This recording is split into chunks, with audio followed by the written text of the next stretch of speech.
This is Naked Mormonism. I pledge my life, all that I may have. I will strive to the utmost of my ability to be what you would want me to be. It's time to find the truth. And having set our hand to the plow, we will never look back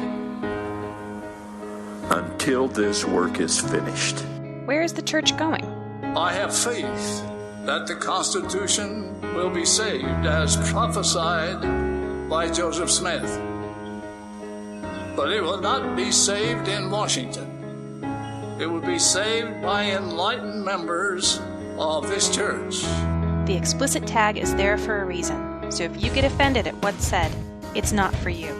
But most importantly, may you ponder the truths you've heard. May they help you become even better than you were. skepticize everything.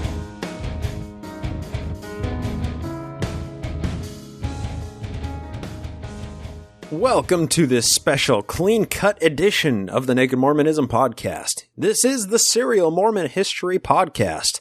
Today is Tuesday. Yes, Tuesday, not Thursday. July 25th, 2017. My name is Bryce Blankenagel, and thank you for joining me. Today's episode is part 2 of this special clean-cut edition of the Smith-entheogen theory, where we invite my research partner Cody Noconi to join us in reading through the paper that we're presenting at Sunstone on July 29th, 2017. If you missed part 1, I would strongly recommend going back and giving it a listen, as it's a necessary primer to what we discuss in this episode. You may have noticed that this episode is coming out on Tuesday as opposed to Thursday by the regular standards. 2 reasons for that. First, we usually air on Thursday night, but I'll be in the middle of day 2 of the Sunstone Symposium, which makes it really hard to put out an episode that day, so you're getting this episode a couple of days early. Second, the information in this episode is what Cody and I will be presenting on this upcoming Saturday morning at Sunstone, so we wanted to give ample time to consume the podcast before the presentation. In addition to that, Marie and I will be doing our live Book of Mormon podcast from Squatter's Pub on Saturday evening. And we are a pattern-recognizing species, so we'll be addressing this live show a couple of times in today's episode just to get you guys amped up to attend the live show, and if you can make it, the presentation. It's a big weekend ahead of us, and I gotta say, I'm really stoked to see some of you listeners at one or both of these things we have planned for this Saturday. Let me give you some details in case you've missed them up to this point. Sunstone Symposium is a Mormon history conference located at the Student Olpin Union building. Olpine? I'm not sure how to say that. At the University of Utah. Cody and I are presenting at 10:15 on Saturday morning, and we are going to be there for the majority of the symposium itself. My co-host on My Book of Mormon, Marie, as well as the guy who helps us on the back end with the DENC comparison website, Joel, are also going to be there for most of the time. And then beginning at 7 p.m. on Saturday night, we're setting up for the live show at Squatters on 3rd South in downtown Salt Lake City, with the actual show beginning at 8. The live Book of Mormon episode is free. Free to attend. All you have to do is just get your sexy self down to Squatters by 7 o'clock or, well, by 8 o'clock to catch the show in downtown Salt Lake City. We're just asking for a suggested $5 to $10 donation and that you tip your waiters generously so we don't have to pick up that tab. Doug Hoffling is nice enough to be donating this space, so we need to accommodate the wonderful staff at Squatters in return for them accommodating us. Marie and I will be reading through a very exciting special selection of church literature, and in keeping with tradition, there will be, of course, an associated drinking game. If you're a patron, we can even buy your first drink free for you. But of course, this is not all the fun and trouble that we're getting into while in Utah. If you can't make it to either Sunstone or the live show on Saturday, maybe consider coming to church with Marie and I at the Joseph Smith Memorial Building on Sunday at 11 o'clock. Bring your red Savannah ties or your rainbow ties or pins and wristbands and let the porn shoulders out. Do anything to show support for the LGBTQ community or opposition to the church's public bigotry. We're going to be respectful and reverent with peaceful protest, showing the members of the church that their bigotry affects more people than just active members and teenagers who commit suicide in record numbers in Utah. And this is how we are ending our Patreon Pledge Month. We consider ourselves active in the movement of progressive Mormonism. Now it's time to actually be active by standing in solidarity for those who can't stand for their own reasons. For that reason, we'll be providing tags that say "for and in behalf of" with an empty line underneath, so whoever wears those name tags can write in a name, so each of us in attendance can magnify our voice with who we want to represent that can't be there to stand for themselves. If we want the church to become more progressive, firing shots at them from the outside only accomplishes so much. Real change comes from the inside. With those announcements out of the way, and keeping in the vein of changing a community from within, let's get into the episode today to see if we can shift the minds of Mormon historians to agree with the plausibility of the Smith-entheogen theory and the general plausibility and explainability that it holds for the happenings in Mormon history. Without further ado, this is The Conversation Part 2 with Cody Noconi.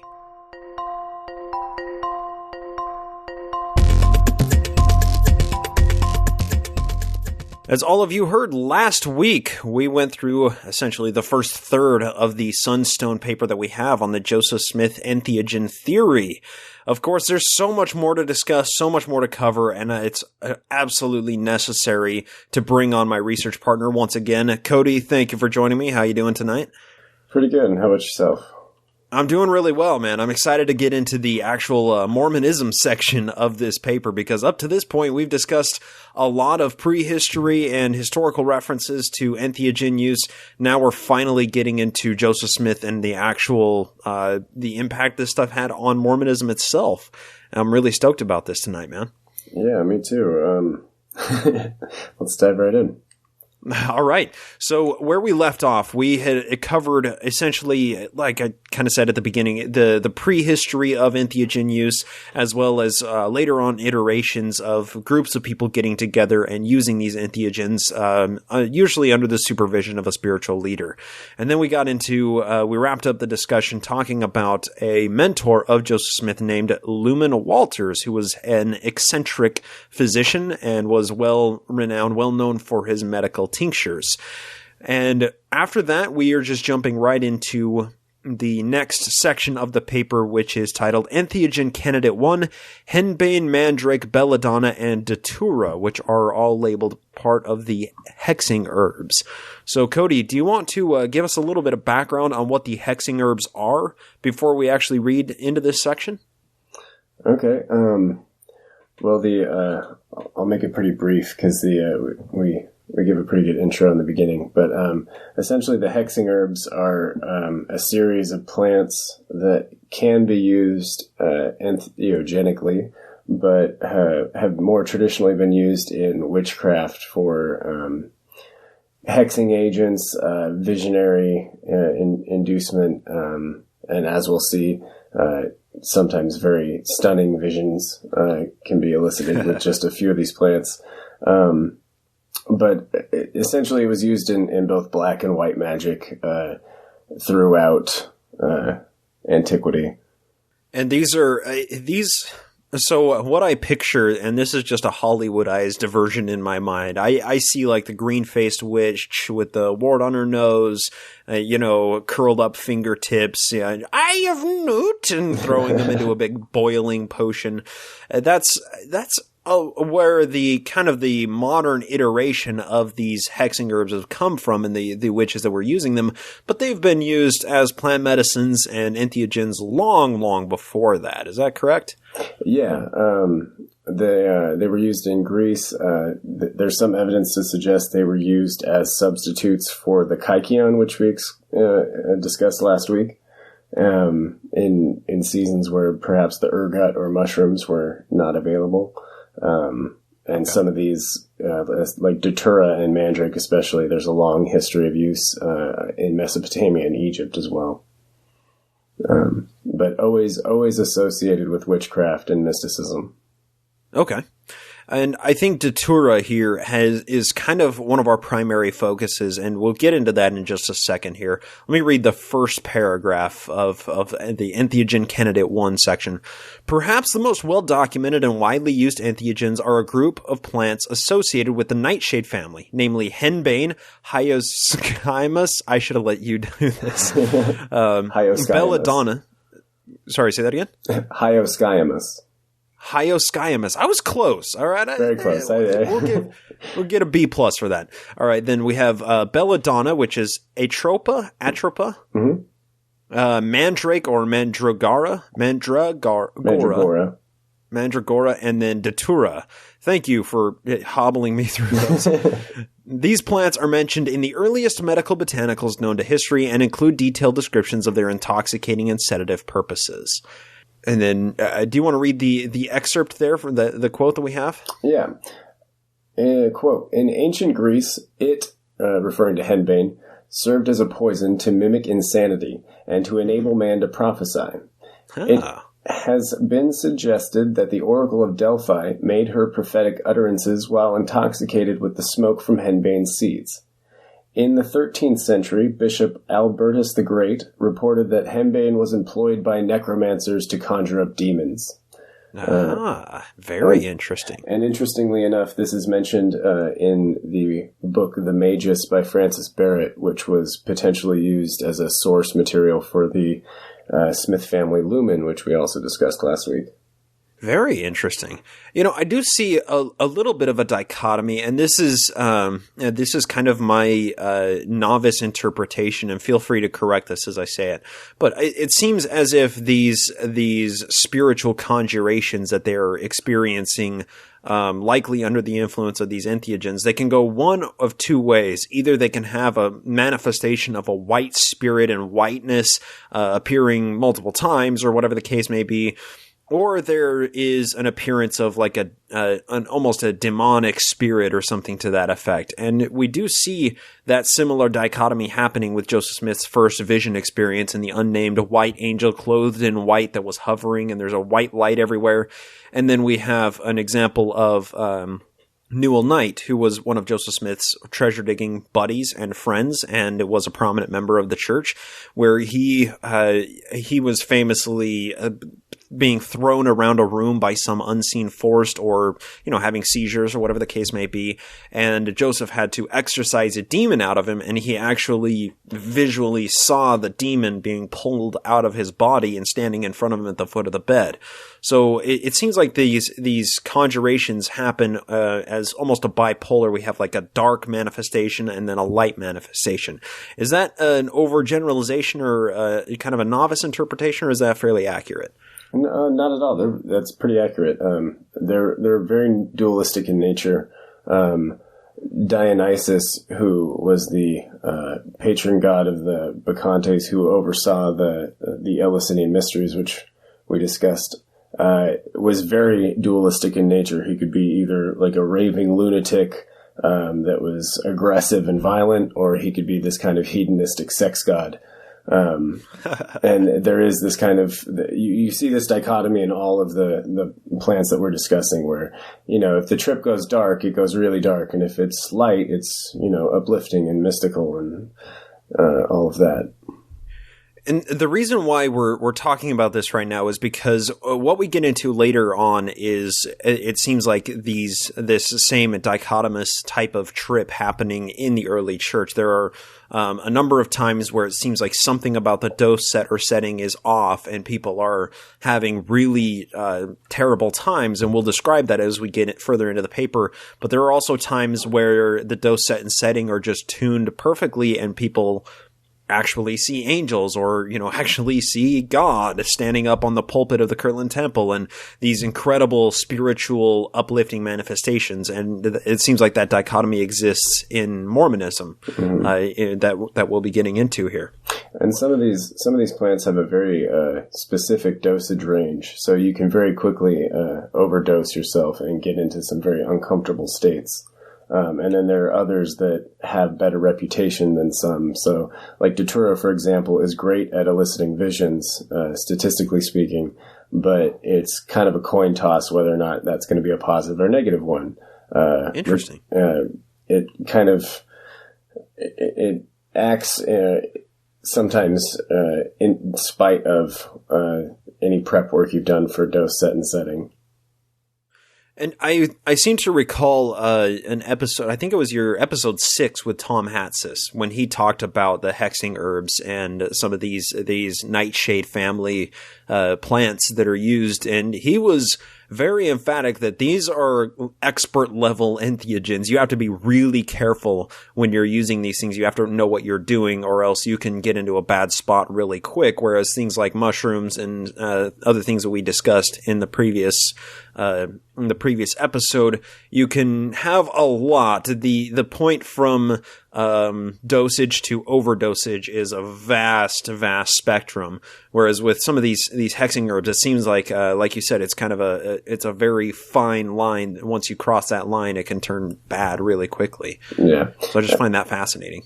Yeah, and I think we see a pretty clear evolution in the skills of the early church, and especially with Joseph in handling these plants, as we'll see in a bit. Yeah. So let's get back into the paper. Often referred to in English botanicals as thorn apple or Jimson weed, or also Jamestown weed, Datura has a long history of use among Native American communities as well as among the slaves brought to the Americas from West Africa. Used primarily as a catalyst for the inducement of visions, divination, or medical prognosis, it has also been effectively used as an entheogen among both groups mentioned above. Now, this is something I found out about this, what we're about to discuss, after you and I got in touch and started discussing the entheogen theory. And this happened back in November of last year when I published an episode or two talking about the Kirtland Temple dedication ceremony. And that's when you got in touch and you were like, hey, there's a lot to this. Check out the Restoration in the Sacred Mushroom by Beckstead. Check out some of these sources. And it was a little, about a month or two after that I happened upon the details of what we're going to discuss next. And it blows my mind when we look at it through the lens of entheogen use in Joseph Smith's early life. So do you want to read the next section? Oh, with pleasure. The contents of one of Joseph Sr.'s visions, recounted by Lucy Mack Smith, his wife, leads us to believe that the Smiths were using and experimenting with Datura. Quote, I was traveling in an open, desolate field, which appeared to be very barren. I beheld a beautiful stream of water, which ran from east to the west. I could see a rope running along the bank of it, about as high as a man could reach, and beyond me was a low but very pleasant valley, in which stood a tree, such as I had never seen before. A tree. Very fascinating. Okay. Let's hear about this tree. It was exceedingly handsome, insomuch that I looked upon it with wonder and admiration. This is what you should pay attention to. Its beautiful branches spread themselves somewhat like an umbrella, and it bore some kind of fruit, in the shape much like a chestnut burr, and as white as snow, or if possible, whiter.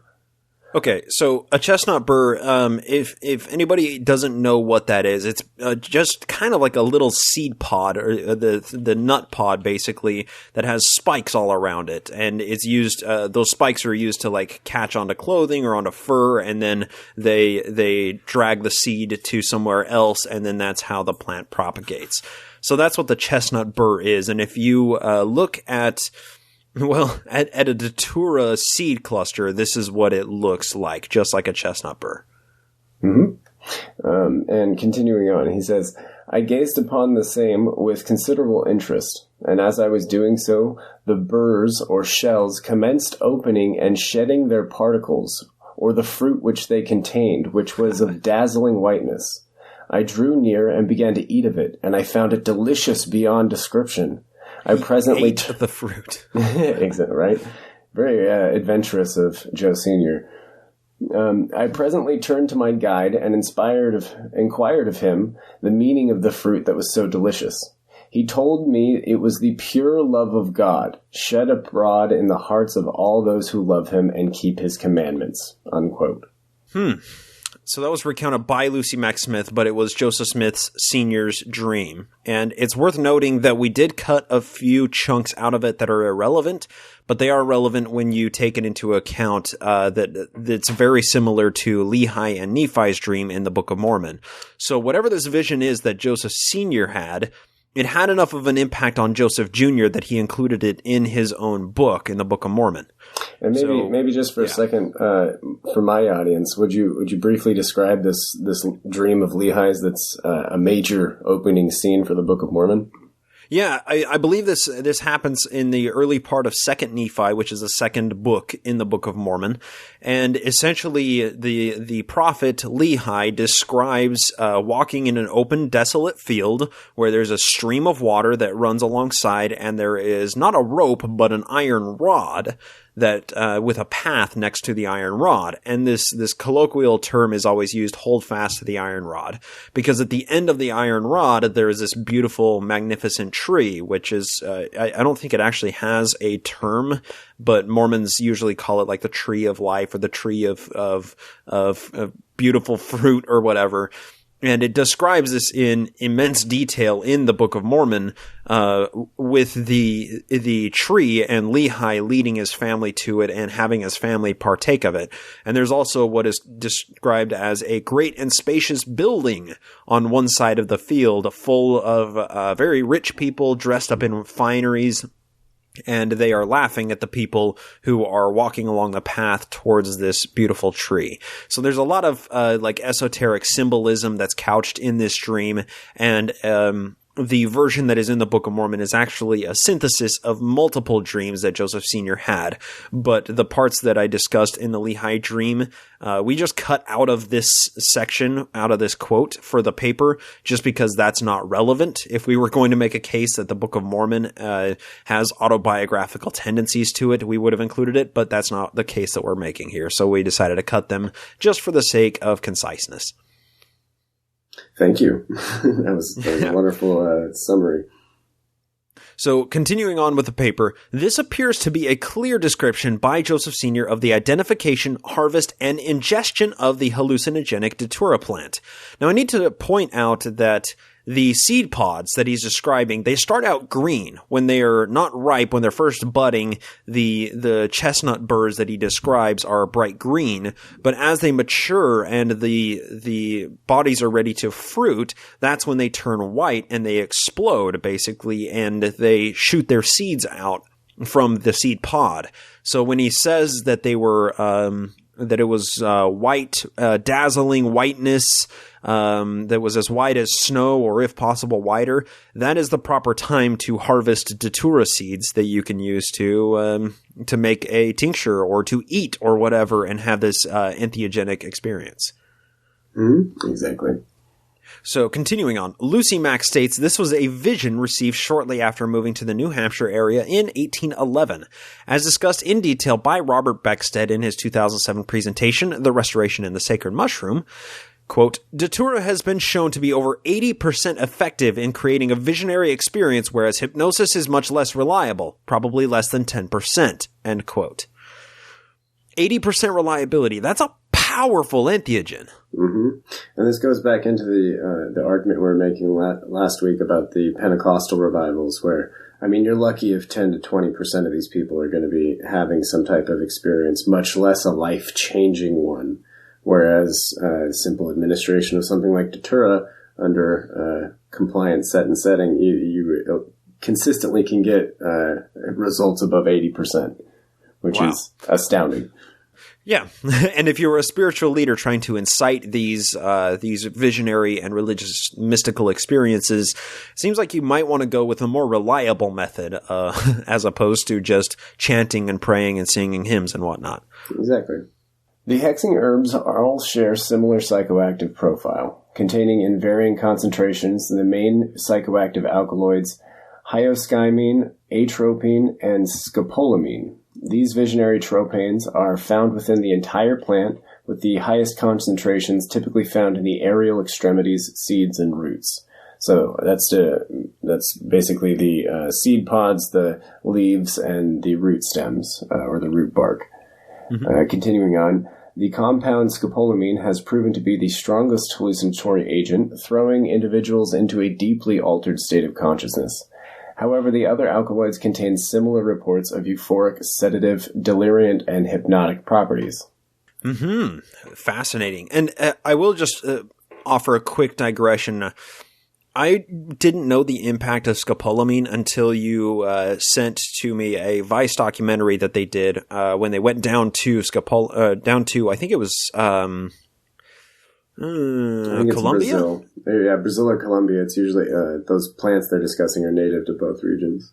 Yeah, and they're just along the street. But of course, I mean, you see these things everywhere, these datura plants, the datura stramonium specifically. However, the scopolamine is a highly refined, white powderized version of the psychoactive chemical in datura.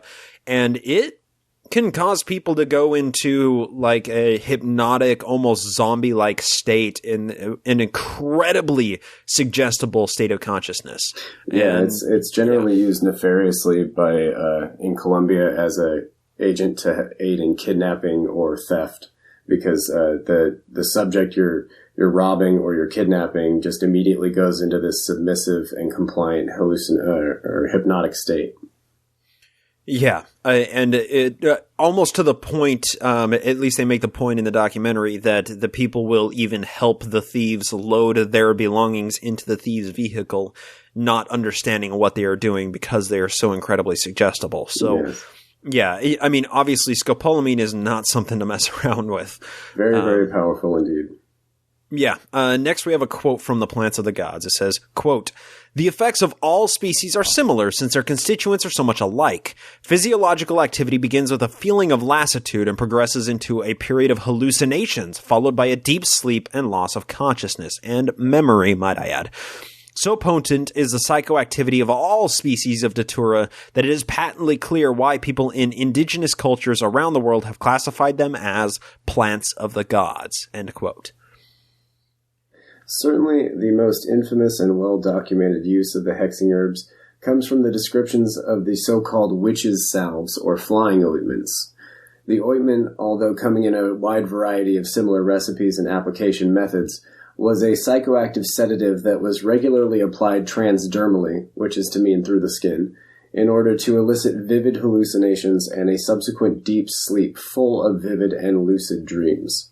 Mm-hmm. Witches of the late medieval era were scandalously rumored to apply the salve on the heads of broom handles, which, after insertion into the vagina or rectum, woohoo, allowed them to physically fly away to their hedonistic gatherings with the devil.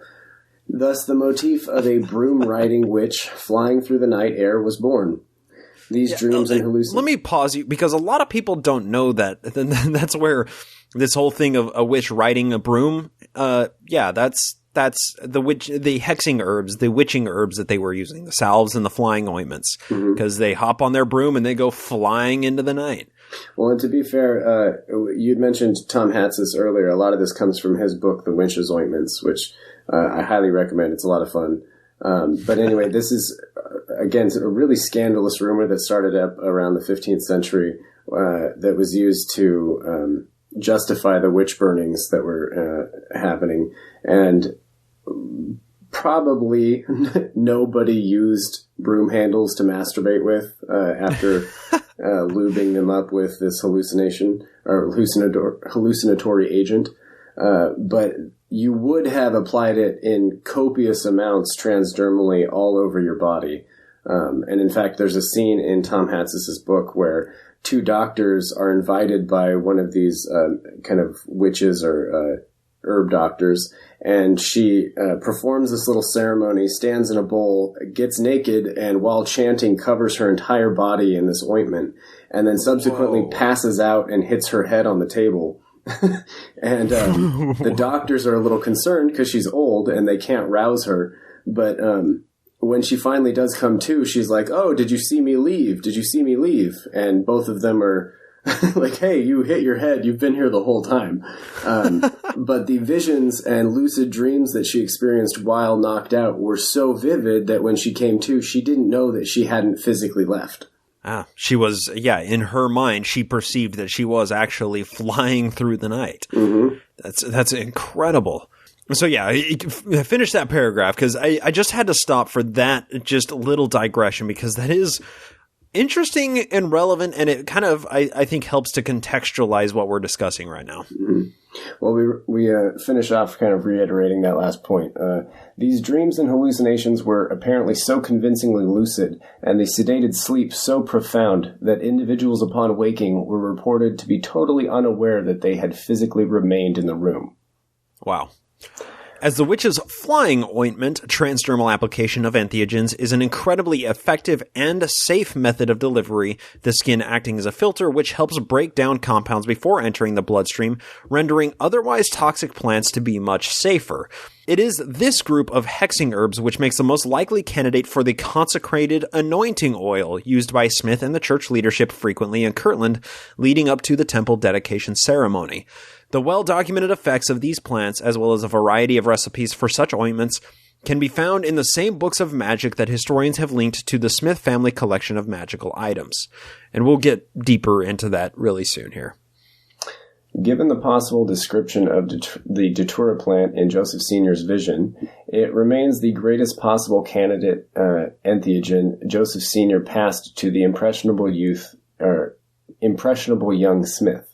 Datura remains incredibly prolific in the New England area even today, perceived as a weed to the untrained eye, and elicits powerful psychoactive properties with proper refinement.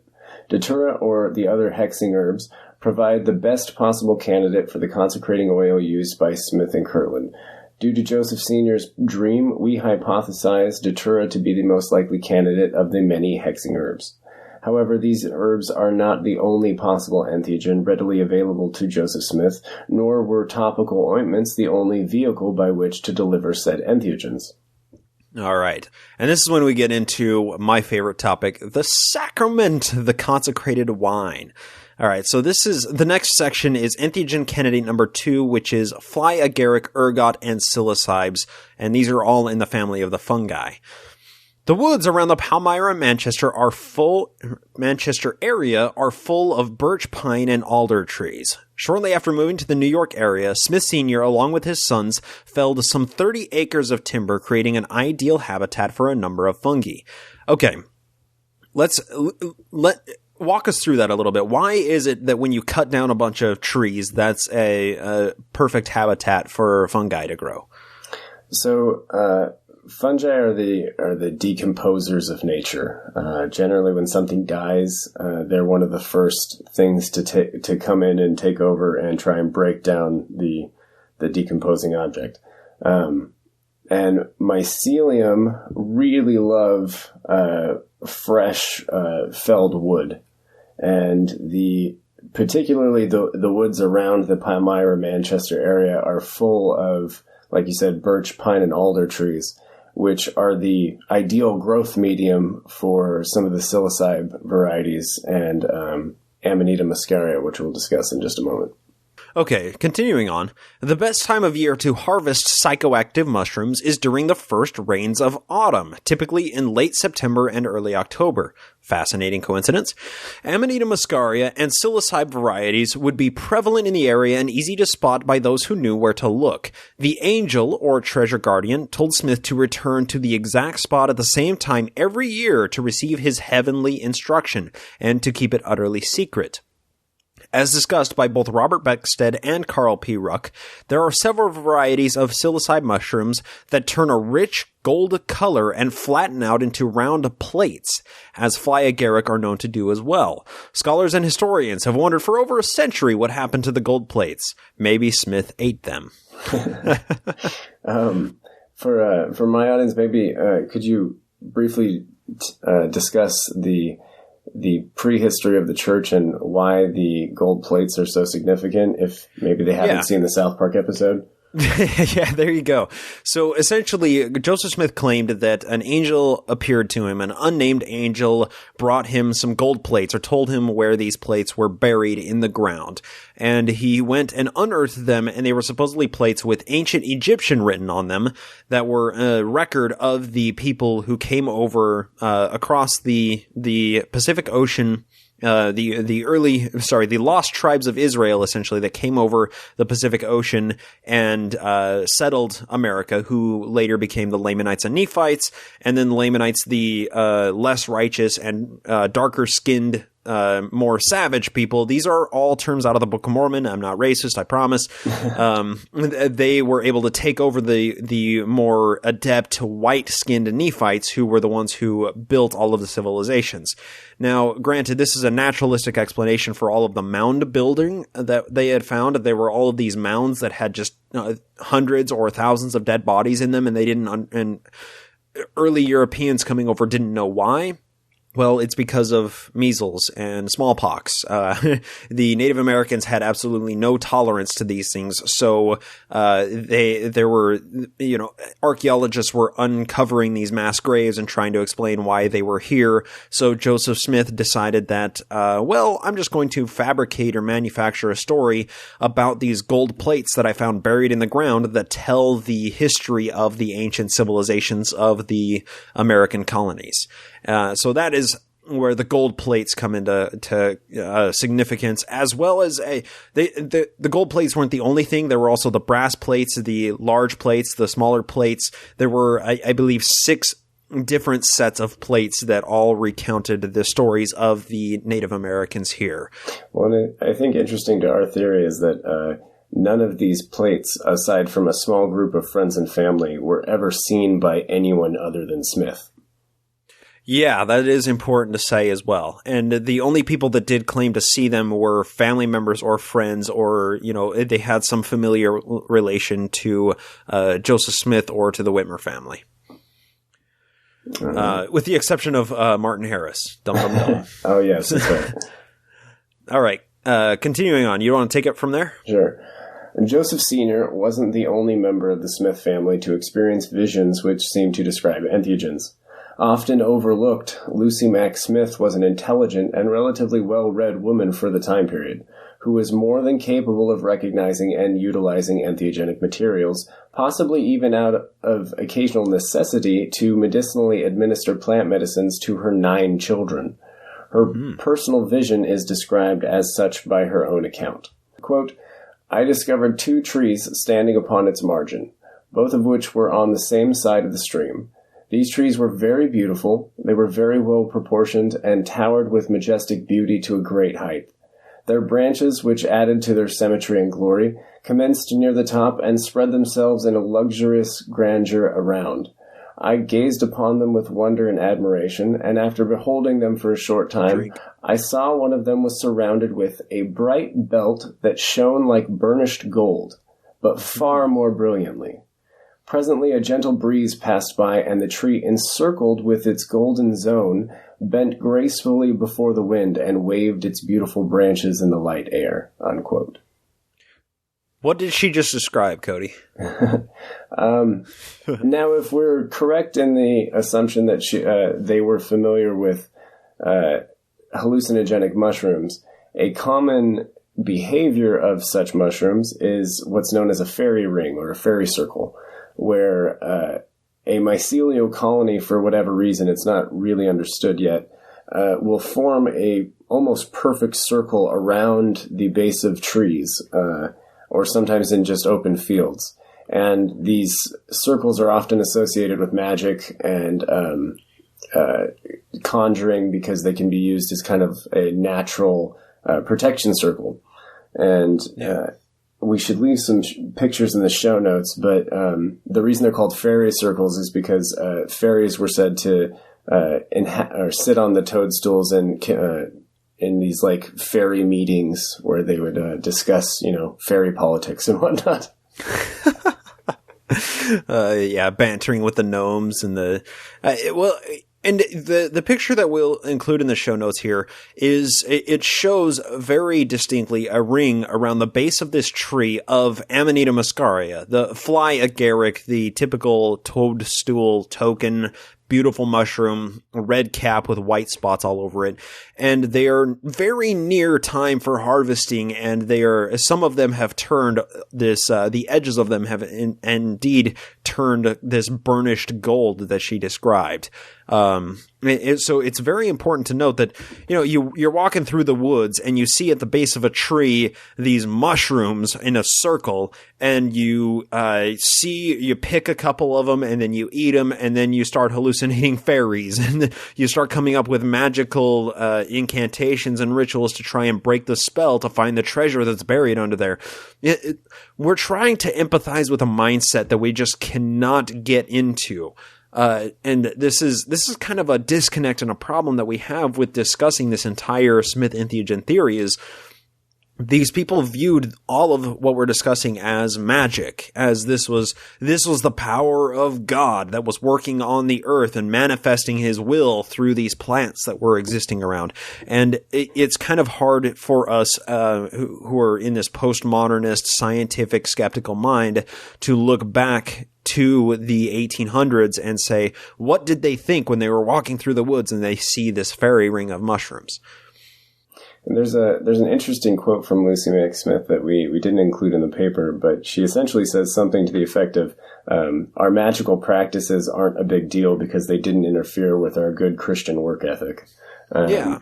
And if that's true, then her association of what seems like a fairy ring with magical practices is likely a reference to some type of hallucinogenic mushroom that she would have recognized and harvested, honestly.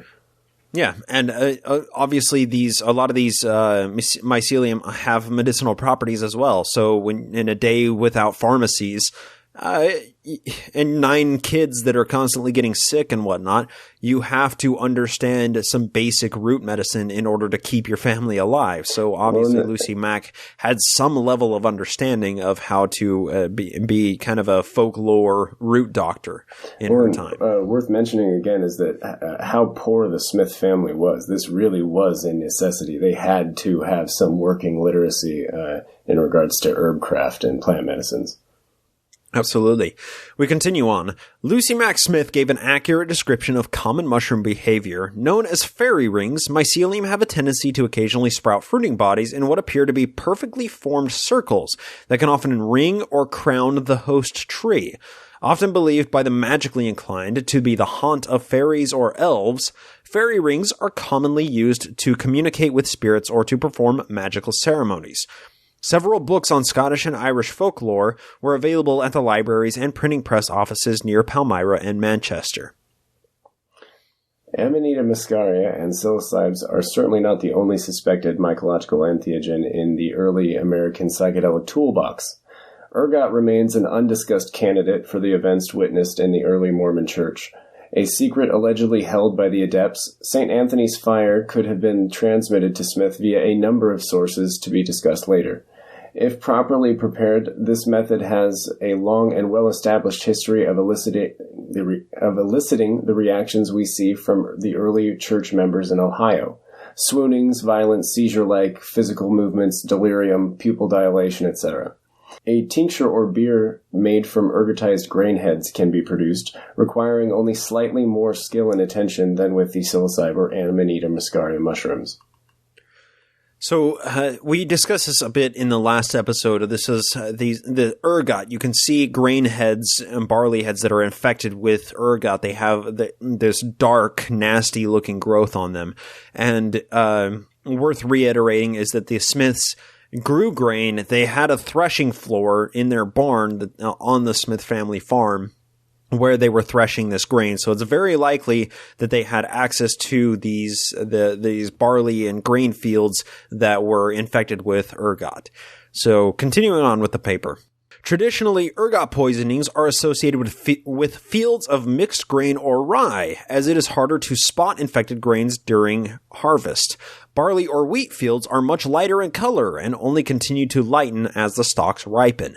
It is interesting to note that drinks made with barley are clearly sanctioned in the Word of Wisdom.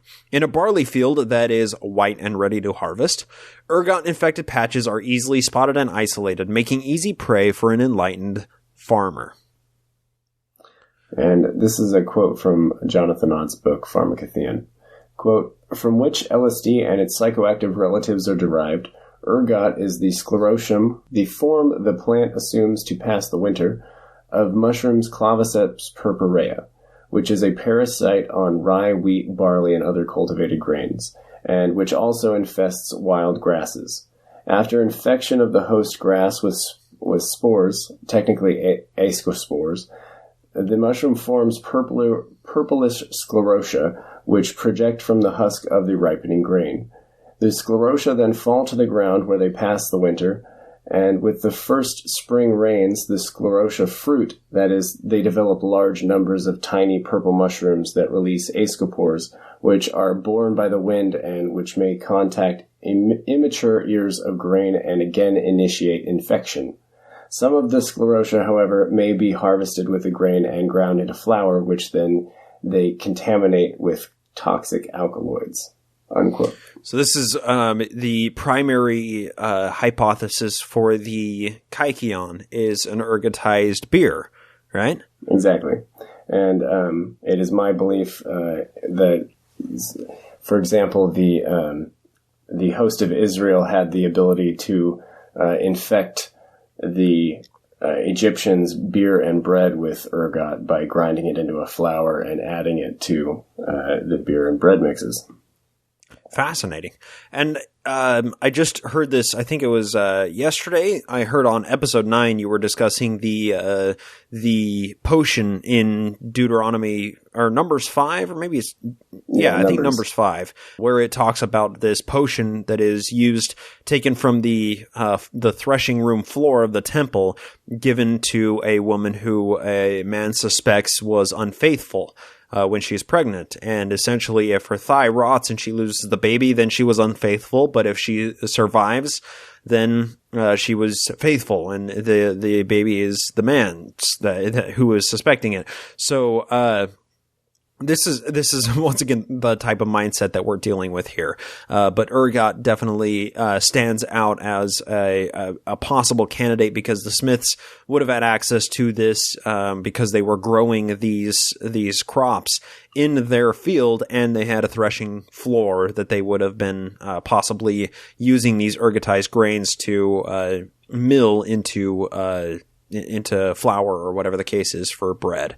Well, like you mentioned, it's great to add that's in Numbers. It's in the Bible. Like, that's not a hidden scene. And if you knew how to make this, anyone who read the Bible would have gone, "Hey, wait a minute." Yeah, that's important to point out. Definitely. Continuing on. The Wimmer family hosted Joseph and Emma Smith during a large portion of the Book of Mormon authorship. If I'm not mistaken, I think it's like 35% of it or something. Having emigrated from Germany a generation prior, the German-speaking Whitmers likely would have been aware of or associated with the Ephrata cloister, being located a mere 4 miles from their residence.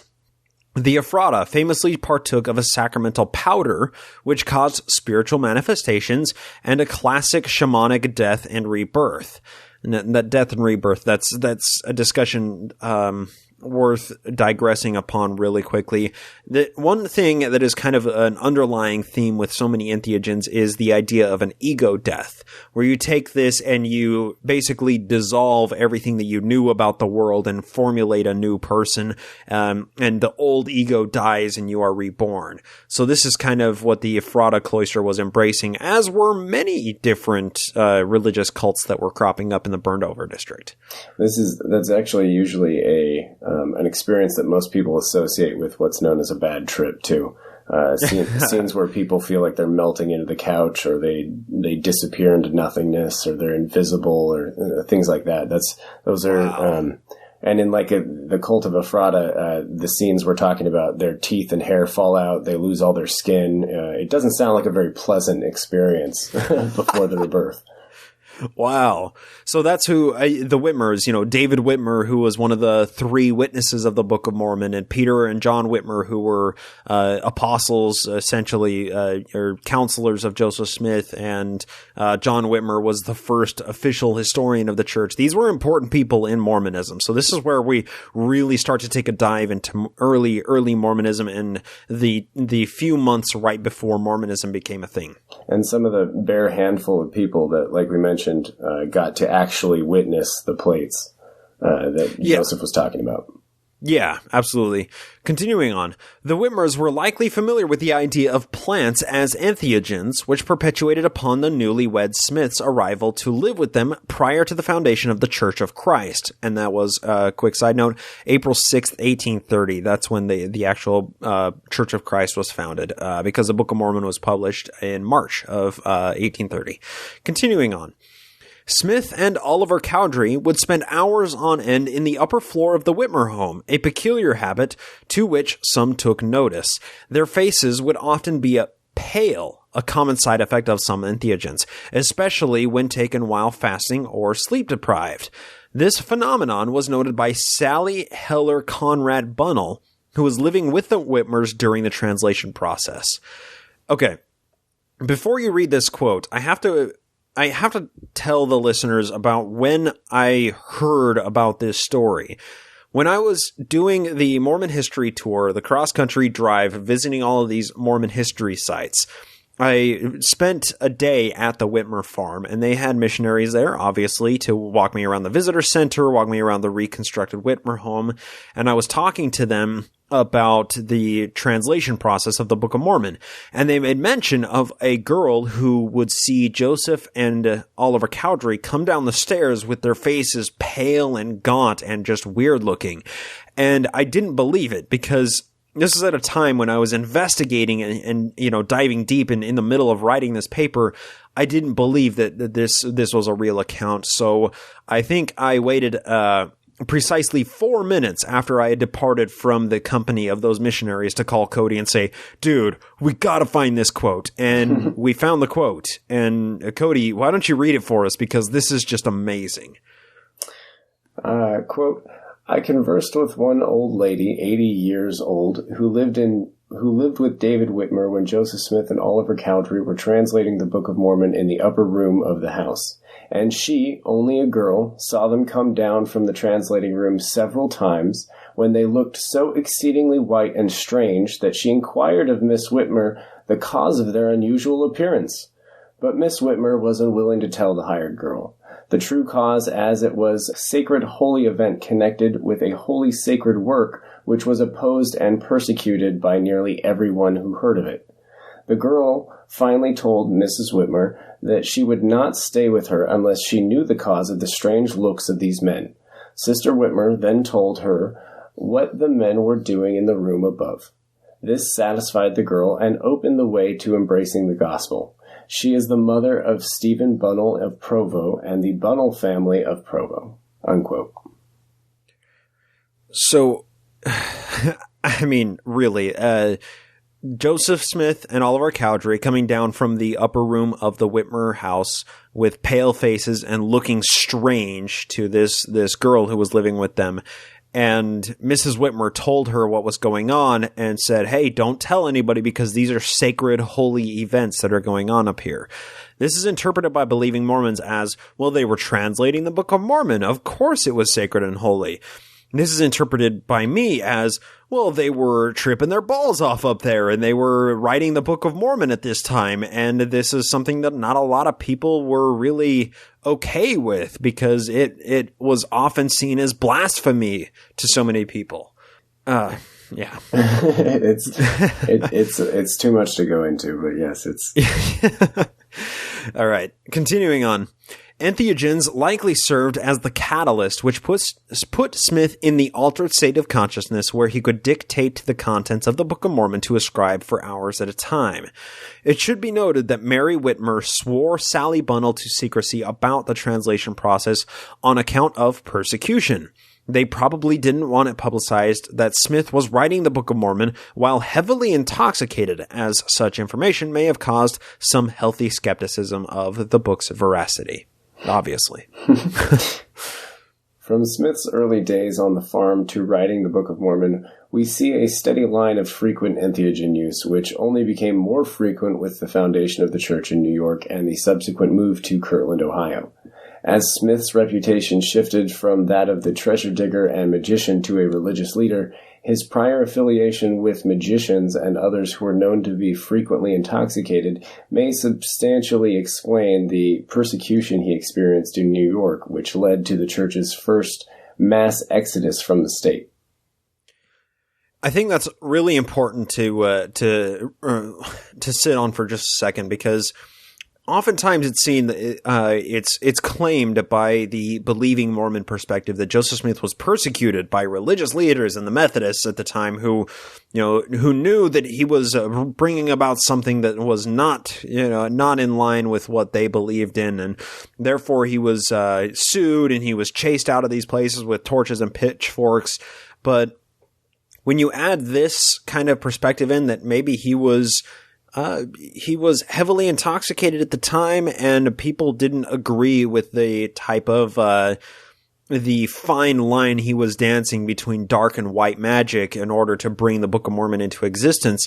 And the people who he left behind were these treasure diggers who wanted a cut of everything that he was getting from his treasure digging.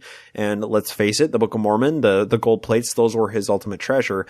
It really helps to contextualize the people and put faces on the people who actually chased him out of New York. Well, it's important to note as well that we kind of highlighted this last week, where people at the time weren't so much concerned with what made you drunk. It was that you were drunk and a problem to the community around you. And Joseph certainly was a pariah in the New York community during the early days of the church. Yeah, to say the least. So the next section we have is Isaac Morley and Fertile Kirtland. So we're moving away from the New York area, because this is when Joseph Smith begins to absorb a bunch of members from Sidney Rigdon's Rigdonite congregations. They had evolved from the Campbellite Baptist at that point. But this is when, hundreds of people basically who were living in Kirtland converted to Mormonism almost overnight once Joseph Smith moved out there and teamed up with Sidney Rigdon. And this is when we see the evolution of Joseph practicing dose, set, and setting, where he slowly expands the group size of people. He slowly expands the amount of dosage that he's using.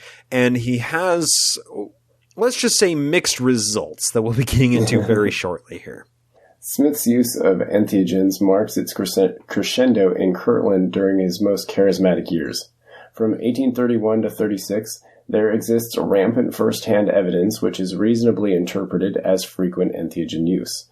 Smith's successful experimentation on the Morley farm, Johnson home, School of the Prophets, and upper floor of the Kirtland Temple culminated in the Kirtland Temple dedication ceremony in 1836. According to Lamar Peterson in Hearts Made Glad, these public outbreaks of irrationality and odd physical movements caused local media to take notice, citing the Independent Messenger out of Worcester, Massachusetts, to make his case. Is it reasonable to assume the Mormons' odd behavior and trances are due to an immeasurable divine force acting on their mental faculties? Or is it more reasonable to conclude that they are experimenting with entheogens with mixed results, sometimes causing erratic behavior, other times causing theophany and subsequent lifelong devotion and to the faith? Now, next we have a quote from Hearts Made Glad, and it says, quote, some, meaning church members, some church members lie in trances a day or two and visit the unknown regions in the meantime. Some are taken with a fit of terrible shaking, which they say is the power of the Holy Ghost, end quote. Now, this is important to note. When somebody is meditating, praying, whatever, and something happens, let's say this, after they take a sacrament, they're meditating and praying, and then they fall into a trance, a comatose-like trance for a day or two, and, quote, visit the unknown regions, that is largely indicative that they may have been experimenting with and possibly widely overdosing people on some powerful entheogens that may have been having some adverse reactions to some of these people's body chemistry. Yep. A lot of these substances have pretty long activity durations where you're tripping for 8 to 24 hours. And if you're adding certain sedative admixtures like opium, then you could very easily lie in a trance for a day or two, visiting unknown regions. Crossfaded. All right, continuing on. While a talented religious leader can elicit ecstatic or altered states of consciousness in parishioners through meditation, chanting, etc., there exists virtually no evidence to support the claim that this state can be reliably produced in statistically significant populations or prolonged for longer than a few hours without the aid of a chemical stimulant. And that's the point that we're getting to here is, people can get into these ecstatic states where they're dancing around and whatnot, but pretty soon they come down off of it, they go home, whatever, they eat their Sunday dinner, and they're out of that state of mind. But people existing in this altered trance for longer than a day or 2 days, longer than 24 hours, that is indicative that there's something more to what was going on. It's not just these people feeling the Spirit of God going through them. It's them having the Spirit poured out to them, one might say. Continuing on. These stimulants are easily delivered through ointments, tinctures, or wine taken as part of a sacramental ritual. This is not to claim that every sacrament ritual involves entheogens, but to posit that some sacrament rituals historically have included and relied upon chemical stimulants derived from entheogens. It should be noted that the majority of those using entheogens viewed them as a conduit to God, not anathema to God. And I think that's a point worth dwelling on for just a second. These people, it's not like they had our modern day perspective of these drugs. They were like, oh, well, God just lives in this mushroom, and then when I mix it up in this wine, then I get closer to God, right? I mean, yeah, it circles back. It's hard to get into that mindset from our perspective. Yeah. And regardless of our modern perspective, this is just another example of set, or the mindset is what matters. The intention you have going into it, and it's not so much that you're using these chemicals as that you're using it as a vehicle to God. Before the School of the Prophets was formed, Smith spent a number of years living with some of his closest followers, namely Isaac Morley, Newell K. Whitney, and John Johnson. There are various circumstances where revelations were obtained and angels ministered to Smith, Sidney Rigdon, and a number of the other closely trusted associates. One of the earliest places Joseph and Emma Smith took up residence was on the Isaac Morley farm near Kirtland, Ohio, where 13 revelations now included in the Doctrine and Covenants were revealed. The second revelation Joseph gave while there is Book of Covenants 16 or D&C 46, interpreting who should and should not be allowed to take the Holy Sacrament. These meetings divert from modern perceptions of a typical church meeting.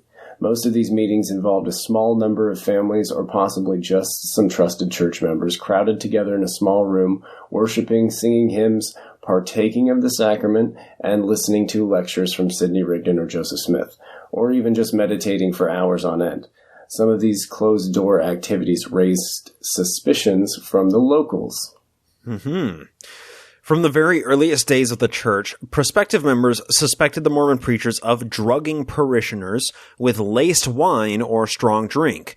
One man, Jasper Jesse Moss, was a Campbellite living and working in Kirtland as a school teacher at the time that the first Mormon missionaries arrived there. Moss received an education and had studied medicine and surgery, but due to a physical deformity was not able to practice medicine.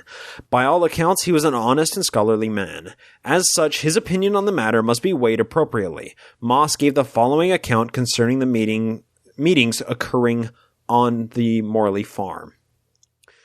I have to point out, this is one quote that we really hang our hat on for this paper, because you'll see really soon here, listeners, you'll see this quote that we're going to read, it directly accuses the missionaries of drugging people. Directly. Like, there's no way of getting around this. And it just highlights the fact that this is not a new theory. This is less than a year after the church was formed. People are accusing him of doing this. I said, these accusations are being thrown by somebody who's a trained doctor, no less. Yeah. And so to set up the scene, basically this guy was very skeptical of the missionaries. So he grabbed a friend and said, hey, we're going to go into these meetings that they're having on the Isaac Morley farm in the schoolhouse. We're going to go there and we're going to stay unless they throw us out, physically throw us out. And basically, they didn't throw him out, and they get to see, Jasper Jesse Moss and his friend. They get to see what happens in this sacrament meeting, and it's a little bit different from modern day sacrament meetings, to say the least. Do you want to read the quote, Cody? Sure. Quote, I commenced teaching school in Kirtland in the fall of 1830. The week that I commenced my school, 3 Mormon preachers came from York State. 2 of these preachers I recollect, Parley Pratt and Oliver Cowdery. In the course of the winter, I attended their meeting. I believe I was the first person with a young man whose name I have forgotten, who was present when they took what was called the sacrament up at the Morley House. They were in the habit of turning everybody out of the door when they partook of the bread and wine, putting up blankets at the windows, shutting off the sight from without. They started a regular powwow, and when they got well going, then they opened the door and let us all come in again. A young man and myself made it up that we would stay in unless they took us out by force. The young man got asleep, and I had the dumb evil and could not talk. But they did not carry us out. Pause. Okay, I had the dumb evil and could not talk. Being completely stricken with dumbness, inability to talk, or inability to move or do anything, that's a pretty common effect of a high dosage of an entheogen, right? Yeah, or just a very difficult experience, especially if you were maybe suspecting that they were drugging it with something, and then you just got walloped with something really, really potent. You'd probably have a pretty bad time. Anyway, please continue. Quote, but they did not carry us out, but went on with the sacrament. So this all happens after they administered the sacrament to his friend who just fell asleep, and J.J. Moss, who had the dumb evil. The poorhouse in Portage County, Ohio, where there were 6 insane and idiotic persons, this is his language, not mine, was the best comparison of anything to the sight seen that night. And if I had my cloak on, I would have stolen the wine and carried it home to see whether it was drugged or not, unquote. I mean, wow. So the only thing he can compare this to is a madhouse from his hometown, which I think just speaks volumes in itself. Yeah, and he does describe it like they started up a regular powwow, and when they got well going, that's when they let people come in. So they would shut everybody out, and then they would take the sacrament, and then they would let everybody in and be like, hey, we're seeing stuff. And then this is where a number of revelations were delivered by Joseph Smith in this same kind of setting here, in a dark room together with just a few trusted individuals. They're all partaking of the sacrament, and they're all seeing stuff. Yep. The next quote we have, it comes from Parley P. Pratt, and we continue on. The autobiography of Parley P. Pratt offers some insight to how the spirit, quote unquote, was moving through Kirtland upon Joseph's arrival from New York. Now this is quoting from Parley P. Pratt. Quote, as I went forth among the different branches, some very strange spiritual operations were manifested, which were disgusting rather than edifying. Some persons would seem to swoon away and make unseemly gestures and be drawn or disfigured in their countenances. Others would fall into ecstasies and be drawn into contortions, cramps, fits, etc. Others would seem to have visions and revelations which were not edifying and which were not congenial to the doctrine and spirit of the gospel. In short, a false and lying spirit seemed to be creeping into the church. It sounds like they were just experimenting with a new entheogen that they were trying to figure out the dosage with, and everybody was getting way screwed up on this stuff. Feeling our weakness and inexperience with what? And lest we should err in judgment concerning these spiritual phenomenon, myself, John Murdoch, and several other elders went to Joseph Smith and asked him to inquire of the Lord concerning these spirits or manifestations. After we had joined in prayer in his translating room, he dictated in our presence the following revelation, which later became Doctrine and Covenants, section 50. And that's end quote from Parley Pratt. I think it's also important, anybody who would combat this argument with Pentecostalism, most of the people that are describing this either lived around Pentecostalists or were themselves ex-Pentecostalists. So for them to be particularly disturbed by these events, they had to be pretty outlandish. Well, I mean, a physician was comparing what was going on to a madhouse. Now, granted, I've seen videos of Pentecostal revivals and people running around. I wouldn't necessarily say it looks like the typical Hollywoodized madhouse of people losing their mind and chanting and whatnot. But, these people were standing up and saying, what's going on here is, well, let's use Parley Pratt's words, disgusting rather than edifying. People were making unseemly gestures. They were drawn and disfigured. They were falling into ecstasies and drawn into contortions. Yeah, for somebody who had come from Pentecostalism, was seeing this and saying this is weird. Obviously these type of sessions were setting themselves apart from anything else that was going on in the religious world at this place in time. The mentioned Revelation Doctrine and Covenants section 50 does mention the false spirits phenomenon, which seemed to be slowly gripping the churches around Kirtland upon Smith's arrival. The sacrament bears further scrutiny and analysis as the ritual makes repeated appearances, being the most logistically plausible entheogen delivery vehicle. Moss was not the only one to record such observations of delirious and perceived satanic behavior. Almost a year later, soon following a Kirtland conference session in June of 1831, a small group of teachers, priests, and elders, and now we go to a quote. I'll have to see where this came from. Hang on one second. I think that was from Bushman's book. Oh, Richard Bushman. Okay, this is Rough Stone Rolling. Okay, do you want to read the quote from Rough Stone Rolling here? Why don't you go ahead? Okay. Quote. The teachers, priests, and elders met in a log schoolhouse near Isaac Morley's farm, hoping for a spiritual endowment. Levi Hancock, who had earlier been startled by visionaries, was baffled by what happened that day. Joseph promised Lyman White he would see Christ that day. Okay, pause. We have Joseph Smith saying, Lyman White, you are going to see God at our meeting today at the Isaac Morley farm in the schoolhouse. And then this is the description of what happened to Lyman White. Quote, White soon turned stiff and white, the color white, exclaiming that he had indeed viewed the Savior. According to Hancock, Joseph himself said, I now see God, and Jesus Christ is at his right hand. So Joseph was seeing God here. This is some textbook theophany stuff. Then the meeting unraveled. Joseph ordained Harvey Whitlock. This is where it gets really awesome. Joseph ordained Harvey Whitlock to the high priesthood, and let's just say the ordination often included anointing oil, anointing them on their head and then blessing them. Anyway, Harvey Whitlock to the high priesthood, the most important business of the meeting, and Whitlock reacted badly. He turned as black as Lyman was white. Hancock reported, his fingers were set like claws. He went around the room and showed his hands and tried to speak. His eyes were the shape of O's. That sounds like pupil dilation, maybe? Astonished at the turn of events, Hiram exclaimed, Joseph, this is not of God. Joseph, unwilling to cut the phenomenon short, told Hiram to wait. But Hiram insisted, I will not believe unless you inquire of God, and he owns it. Hancock said, Joseph bowed his head and in a short time got up and commanded Satan to leave Harvey, laying his hands upon his head at the same time.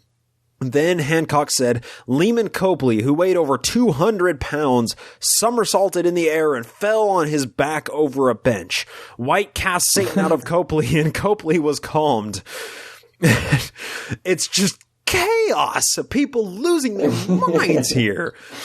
And even Joseph's brother's like, whoa. Yeah, right? Hiram Smith, Joseph's own brother, who had been probably doing this stuff with Joseph for years, was like, dude, no. We put way too much in the wine. Like, this is not good. People are crossfaded here. Okay. And the last line of this quote, I think, brings this whole situation together. It says, quote, this was not the spiritual endowment the elders had expected. And the outburst may have contributed to the trouble and unbelief among the disciples. End quote. Imagine that.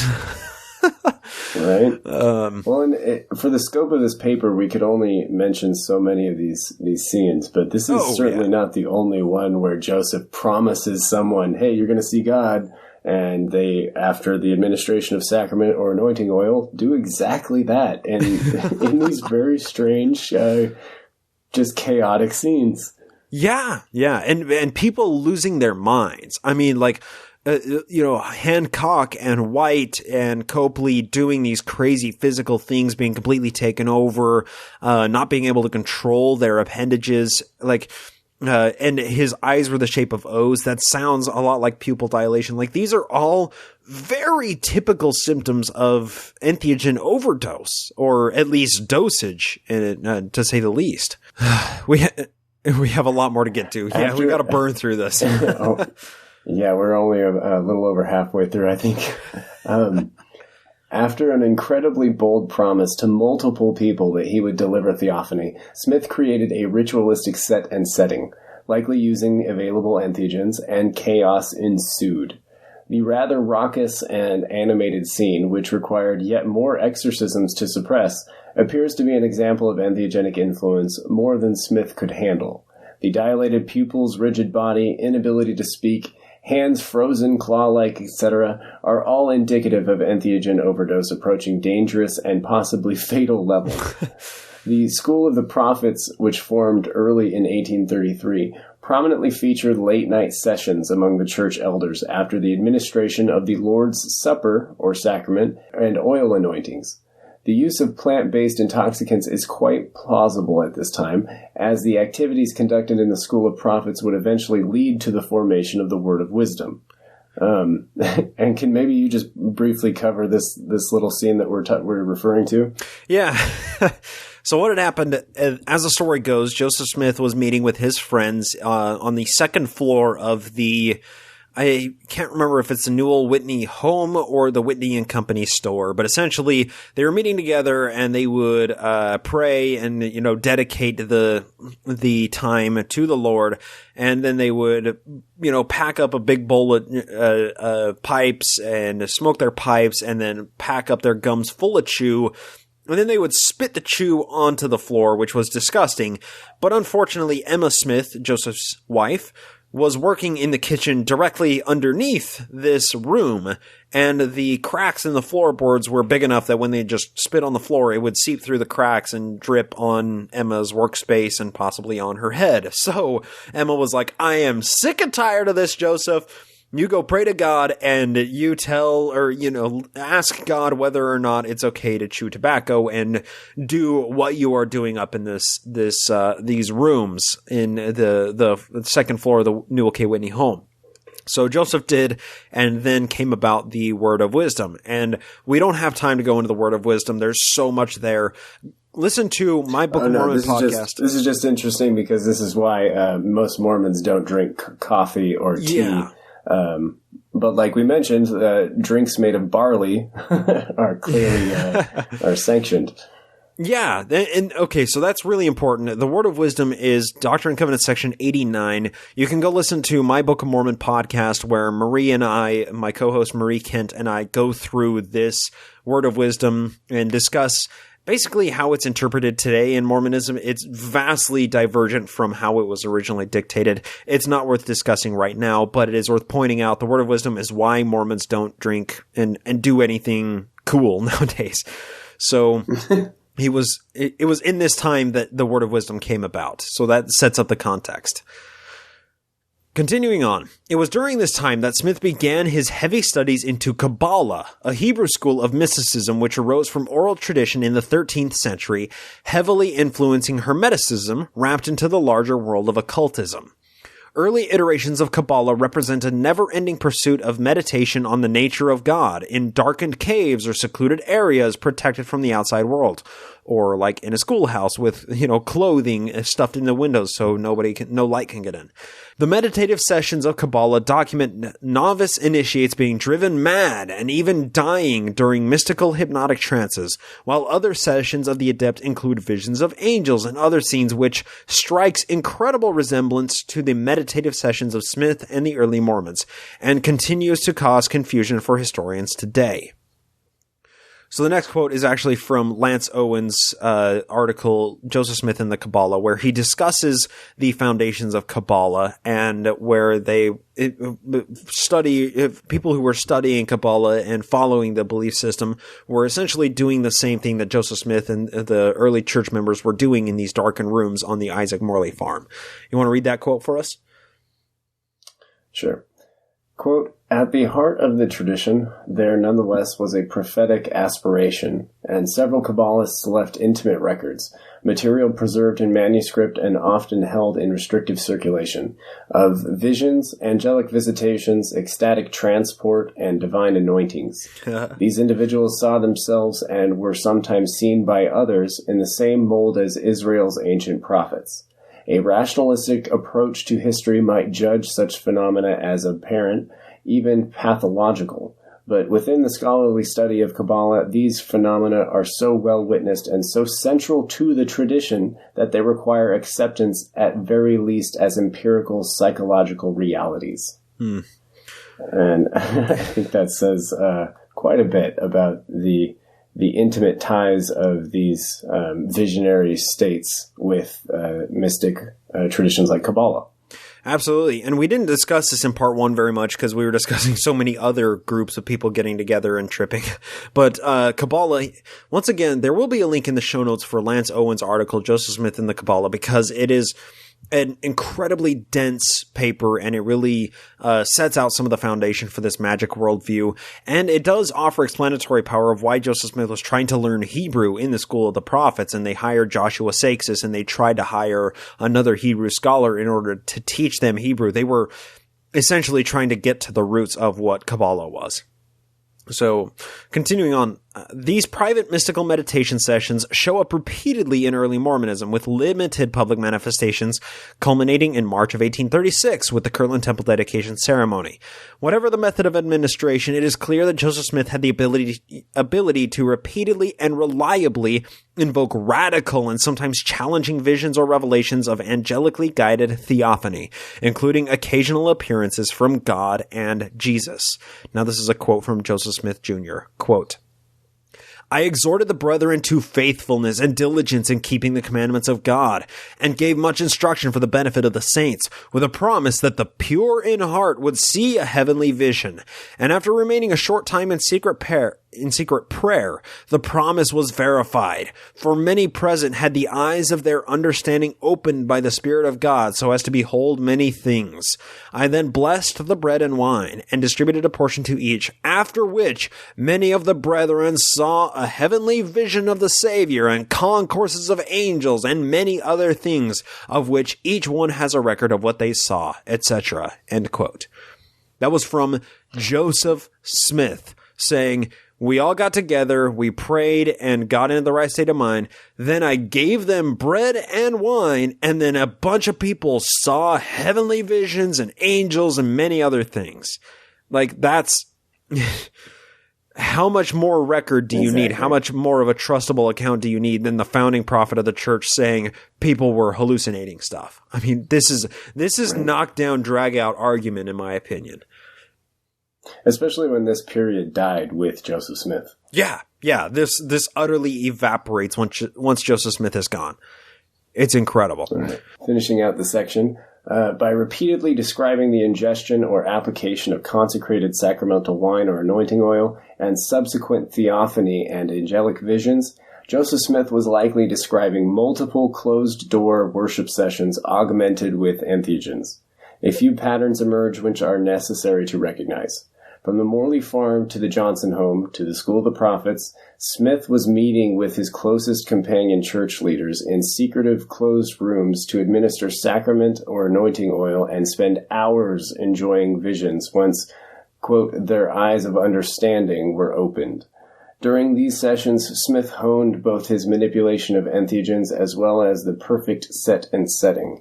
This experimentation and subsequent knowledge likely increased the impact of Smith's charisma, causing parishioners to attain personal revelation and theophany in small group settings, or even in large public settings, like the elusive and often confusing Kirtland Temple dedication ceremony in 1836.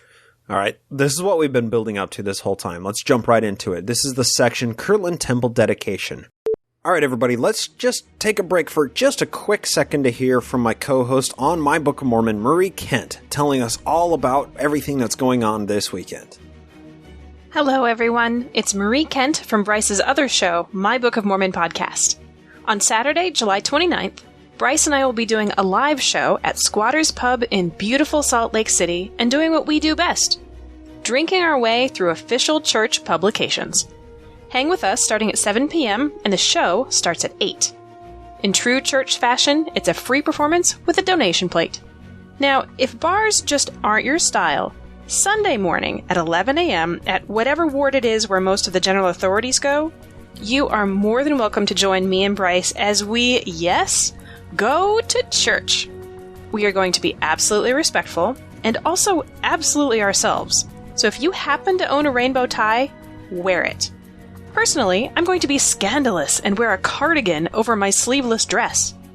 Will my porn shoulders see the light of day? Will Bryce be able to last an entire sacrament service without rolling his eyes so hard they cause him to pass out? Join us and find out. Come to Squatters on Saturday, July 29th, 7 p.m. to drink it up, and to church with us at 11 a.m. the next day to pray it off. Head over to mybookofmormonpodcast.com or nakedmormonism.com for all the details. You can also follow us on Twitter at nakedmormonism and at My Book of Mormon Podcast. We'll be putting updates there too. Hope to see you soon! Kirtland presents a grand theater of Smith-entheogenic trials. From the earliest days on the Morley farm to the School of the Prophets to the late-night meetings with the anointing oil on the third floor of the temple prior to the dedication, during the majority of the Kirtland years of Mormon history, the use of entheogen lurks somewhere beneath the surface. Parsing Mormon history using the Smith-entheogen model, the surviving accounts from the temple dedication ceremony are stunning to say the least. During this incredibly spiritual time in Mormon history, many people reported seeing visions of angels and God while in attendance of the ceremony. Space and redundancy limit the number of counts we can include concerning the dedication ceremony. It cannot be argued that Joseph Smith and Heber C. Kimball were untrustworthy sources upon which we base claims that the dedication ceremony was heavily influenced by entheogens infused in the sacramental wine. And then we include quotes from Joseph Smith Jr. and Heber C. Kimball. Do you want to read those for us? Why don't you hit Joseph Smith? I love your Joseph Smith voice. All right. Joseph Smith Jr., quote, Brother George A. Smith arose and began to prophesy when a noise was heard like the sound of a rushing mighty wind. And that auditory hallucination is very ubiquitous among many types of entheogenic experiences. That's worth pointing out. A rushing mighty wind which filled the temple, and all the congregation simultaneously arose, being moved upon by an invisible power. Many began to speak in tongues and prophesy. Others saw glorious visions, and I beheld the temple was filled with angels, which fact I declared to the congregation. The people of the neighborhood came running together, hearing an unusual sound within, and seeing a bright light like a pillar of fire resting upon the temple, and were astonished at what was taking place. End quote. And we continue on. It should be noted that auditory hallucinations sounding like whooshing wind or rushing water are very well documented as one of the myriad effects of entheogens. Many of the extant accounts from the dedication ceremony detail this very phenomenon with stunning ubiquity. And those are taken from multiple first-hand accounts. It's not just Joseph saying, hey, everybody heard this whooshing noise. A bunch of people recounted in their journals and recounted to loved ones later after the fact, I heard a rushing noise, a whooshing wind sound. So after that, we include Heber C. Kimball. You want to read that, Cody? Sure. Quote, during the ceremonies of the dedication, an angel appeared and sat near President Joseph Smith Sr. and Frederick G. Williams, so that they had a fair view of his person. He was a very tall personage. Black eyes, white hair, and stoop-shouldered. Whoa. His garment was whole, extending to near his ankles. On his feet he had sandals. He was sent as a messenger to accept of the dedication. While these things were being attended to, the beloved disciple John was seen in our midst by the prophet Joseph, Oliver Cowdery, and others. I mean, that's Heber C. Kimball saying people were seeing a bunch of stuff. Wow. Figures from the Bible are coming out, angels. It's a very, very visionary scene for a lot of people all at once. Yeah. And Heber C. Kimball describing what he saw as God. I mean, he said he was a very tall personage, black eyes, white hair, and stooped shoulder. His garment was whole, extending near his ankles. He's describing a vivid hallucination. It may have been just somebody with a coat on walking, up the aisle or something, but he definitely hallucinated that this was actually God walking among the congregation. Whatever happened in the Kirtland Temple dedication ceremony, people were experiencing very vivid sights of whatever it is that they're describing here. These are but two trusted accounts extracted from an ocean of similar visionary tales. Are we to believe that angels and even God appeared to some in the temple and not to others as some kind of blessing for the dedication of the temple? Or is it more realistic to assume that the fasting and wine catalyzed scores of people to enter altered states of consciousness, where Smith's programmed set and setting caused vivid hallucinations? If the angelic manifestations were indeed legitimate, would we not expect more consistency in the accounts? And I think that's a point worth kind of dwelling on for a second. Like, a bunch of people seeing different things, it sounds like they were all drugged, Right. Because if there were actually... The experience is so subjective. Yeah, I mean, suspending skepticism, if there were actually angels manifesting themselves, wouldn't we expect a bunch of people to recount the same vision? A bunch of people to say, I saw John the Baptist and he did this. Like, we would expect more consistency than what we see. It just sounds more like everybody was just really drunk. Mm-hmm. Some of those partaking of the sacramental wine were likely privy to the situation, as they must have known that alcohol alone could not elicit such hallucinations. Alcohol-induced hallucinations are primarily auditory only and occur very rarely, usually in consequence of alcohol poisoning prior to death. A few glasses of wine wouldn't contain the necessary amount of alcohol to explain anything these people experienced. Likely there were a few who may have known full well that the wine was infused with an entheogen, knowing the consecrated wine was required for visions. We have, the next quote we have is from William E. McClellan, and he is seen kind of bipolar in Mormon history because he defected after some time, but he was also, during this time that this happened, he was a trusted member of the church. But he recounts it as such, quote, "It was on this occasion that one of the brethren, lying flat on his back, so full of the spirit of drunkenness that he could not sit up, hiccuped out, 'Now is the time to see visions.' Yea, verily it was. He spake as the spirits gave him utterance, but not as the Spirit of God." And I have to recant what I just now said, because that wasn't actually William E. McClellan. We pulled that from Hearts Made Glad. I can't remember who actually said that, but somebody was actually so drunk that he sat up and hiccuped, "Now it's the time to see visions." And then he started speaking in tongues. Like, it's just setting the scene for how much chaos was actually happening in this congregation at the time. Well, and I think to suggest that these people didn't know that wine couldn't do that is to do them a disservice. Like, these people used alcohol regularly enough to know what it elicited and what it didn't.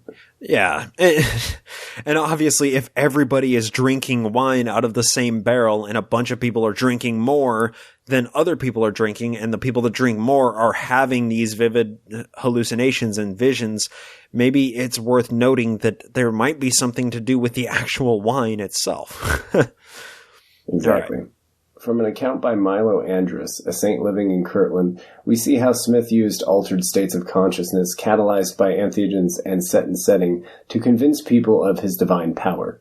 Quote, "Milo Andrus, a faithful 70, which is a rank in the Mormon Church, who had been a member of the ill-starred Zion's camp, despaired of seeing the celestial visitors until Joseph told him to continue to fast and pray.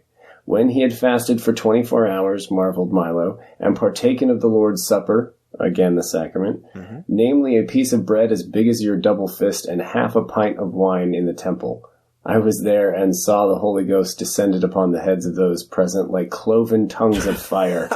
I said it is enough, Father, and I will bear a testimony of it while I live. Wow. So he partook of the Lord's Supper, a piece of bread as big as your double fist and half a pint of wine on an empty stomach in a church.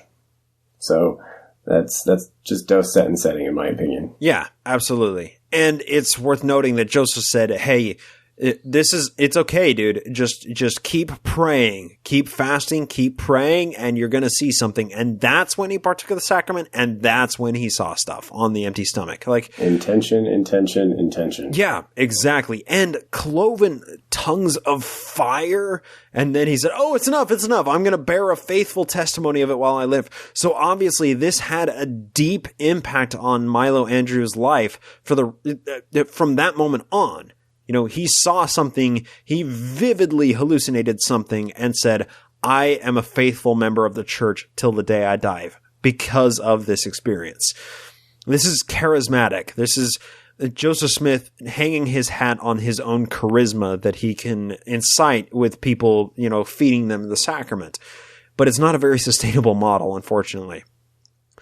Smith had honed the expertise necessary to cause true theophany in his parishioners, much like Andrews experienced, causing them to forever believe in Smith's ability as prophet. However, not everybody was so well convinced and saw through the theatrics. William E. McClellan, this is where we get to his quote, later attributed the entire scenario to the intoxicating wine, considering the entire thing to be nothing more than a drunken mess. Now quoting William E. McClellan, quote, as to the endowment in Kirtland, I state positively it was no endowment from God. Not only myself was not endowed, but no other man of the 500 who was present, except it was with wine. End quote. So that's a guy saying, yeah, the spirits, there weren't actually spirits. There wasn't an endowment from God. People were endowed with wine. And I think William McClellan, he probably... As you said earlier, Cody, it does people a disservice to claim that they thought that the wine would cause this. It's a matter of what was infused in the wine, because just alcohol wouldn't cause this, but William E. McClellan is essentially saying the wine caused everybody to have these endowments, these hallucinations. I think that's a powerful accusation. Exactly, and I think this is his way of saying something to the effect of if a tree falls in a forest with no one to hear it, it doesn't make a sound. It's like if someone had walked into this scene and seen all of this, they wouldn't have seen angels. They would have seen a bunch of people singing and chanting and rolling around. Yeah. The Kirtland Temple dedication ceremony marks the crowning event on 6 years' culmination of spiritualism and entheogen use.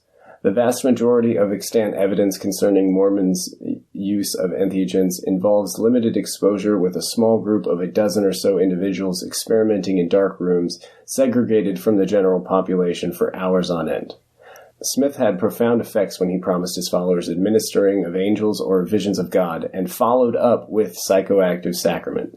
It was a scalable formula that worked well on a number of people in small groups, as well as a statistically significant number in a large group setting in the temple. Unfortunately, the dedication ceremony marks the crescendo of Smith's overt entheogen use, with a sharp decrease in public consumption from then on.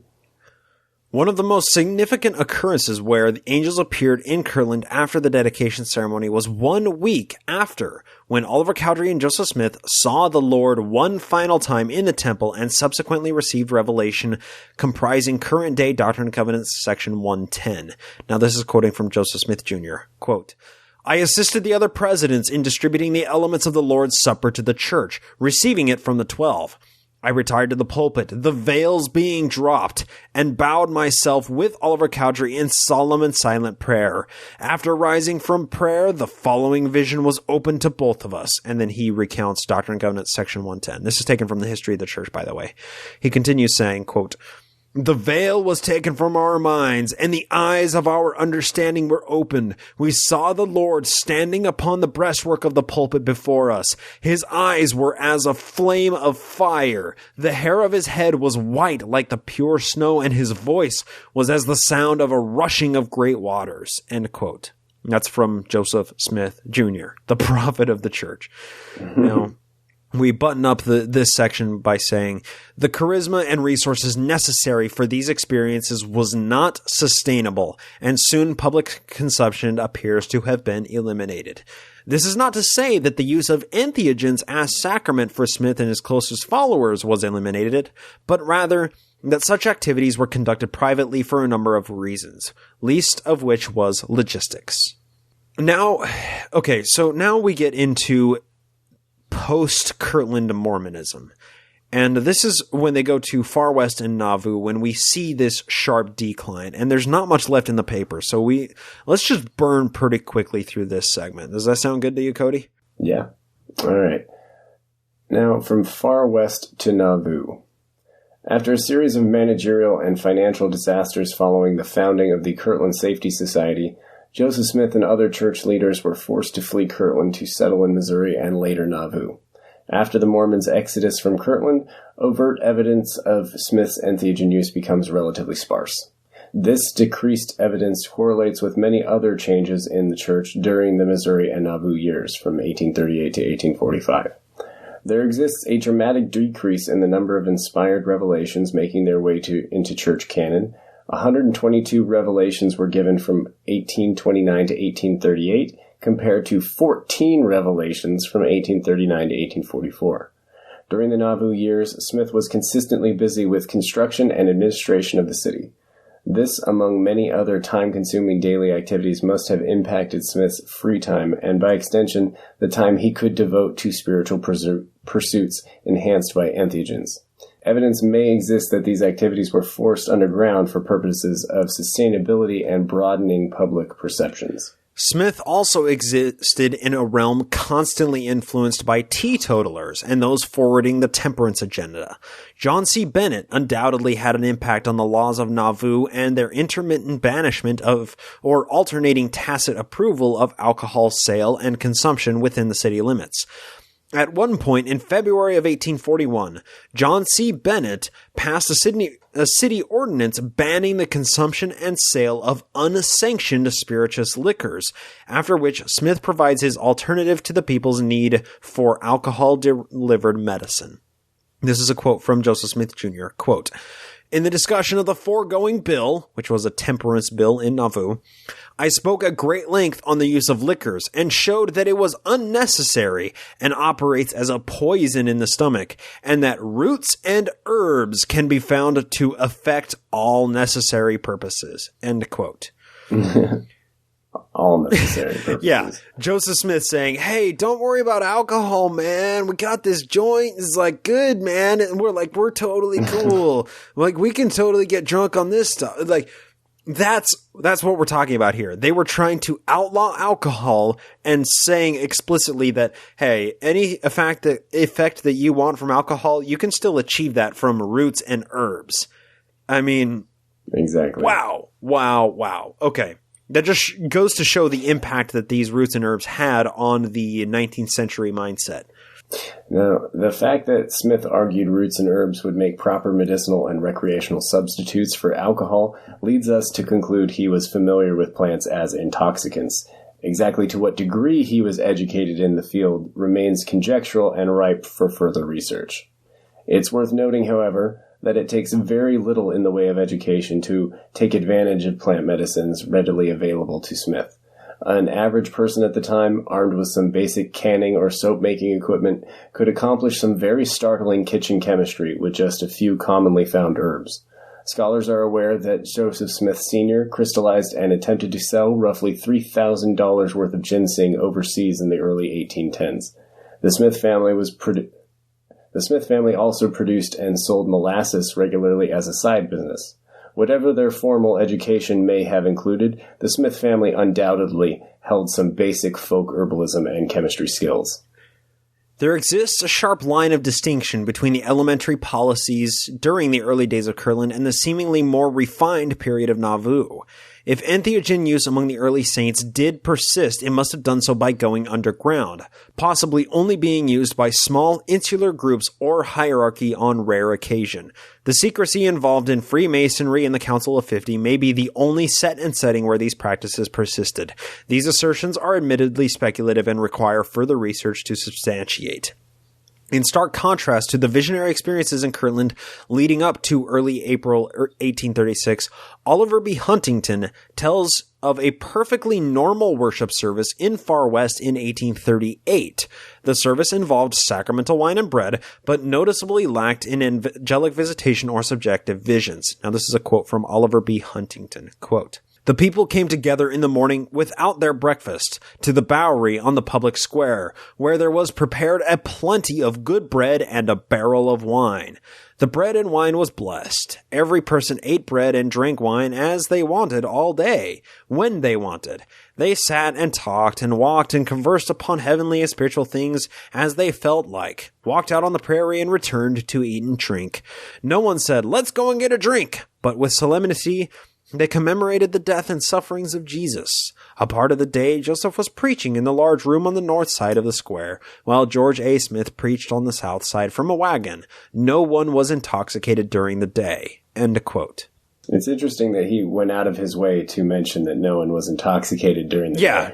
And explicitly saying, we were drinking a barrel of wine, but nobody got intoxicated. And I think this goes back to something you said earlier, Cody, that really brings this all together. They didn't focus so much on what was in the alcohol that made it intoxicating, more just the fact that the alcohol was intoxicating. And they weren't so...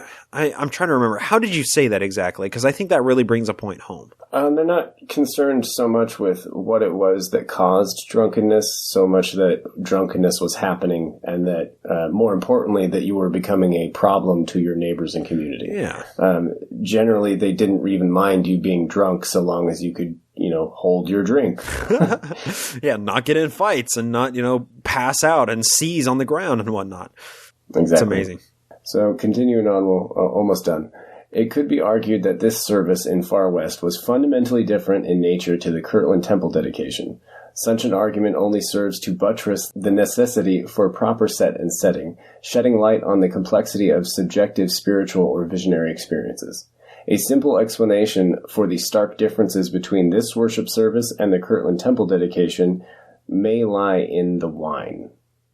During the Nauvoo years of church history, meaning 1839 to 44, activity alluding to entheogen use seems to have remained successfully underground and is largely omitted from extant historical models.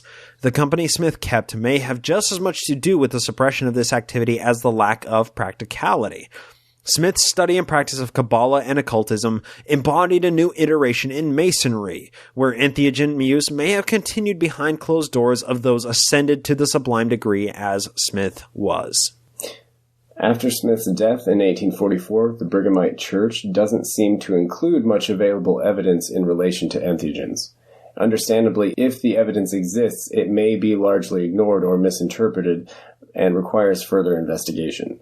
Beyond the Nauvoo years, there may be evidence to suggest continued entheogen use in other sects existing after the 1844 schism.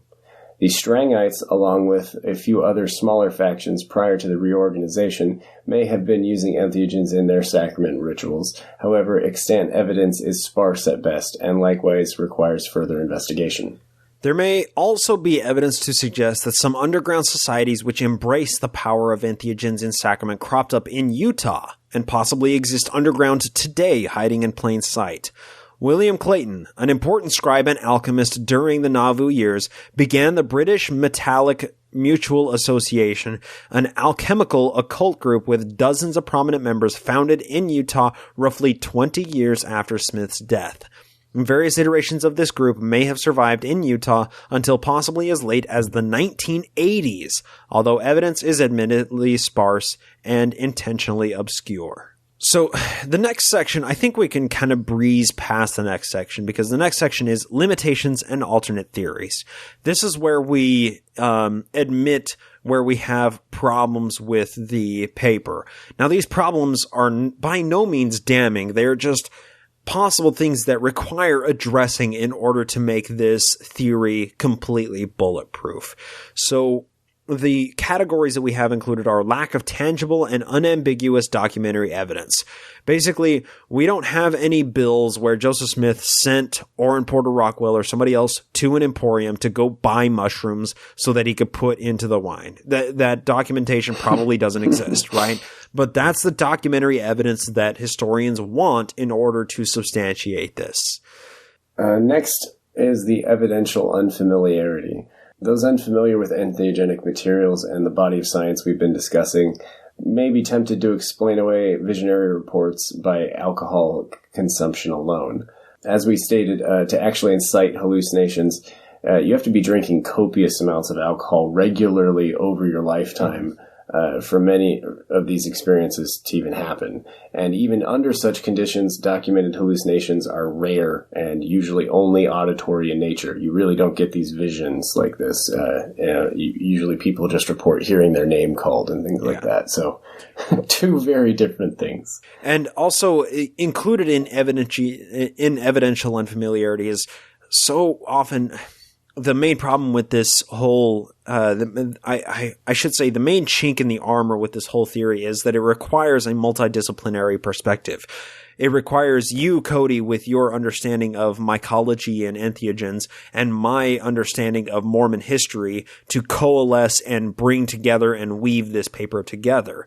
And, people who study Mormon history are oftentimes unfamiliar with entheogens, and that goes the same vice versa. So it's a convergence of this multidisciplinary approach that brings this together and creates this naturalistic model. Well, not to mention that our modern perspective, again, if you're not familiar with these materials or the body of evidence to suggest that they can do these things, then it's really easy to just write it all off and well, those are just drugs, and that sounds crazy. Exactly. Yep.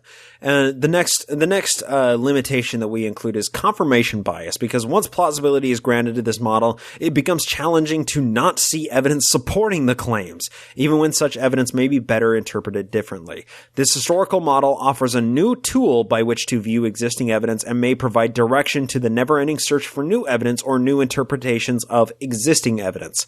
The Smith-entheogen historical model should be wielded reasonably and cautiously.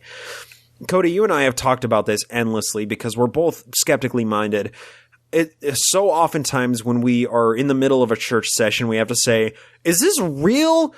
Did we really find this? Because something that seems amazing to, a piece of evidence that lends credibility to this whole theory, it seems like it's too perfect, and that can be just... Yeah, sometimes they seem like puzzle pieces just sliding into place. It's very alarming at times. And that could just be a product of confirmation bias, and that's something that skeptics and scientists, and especially historians, have to acknowledge exists in their analysis. And we're acknowledging that a lot of what we're talking about here is confirmation bias, and that doesn't mean that it's falsely confirming something. It just means that we have a bias towards viewing evidence through the lens of Joseph Smith-entheogen theory because it makes so much sense to us.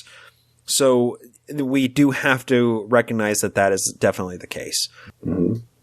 Finishing out this section is Pentecostal revivalism, which we've talked about a few times.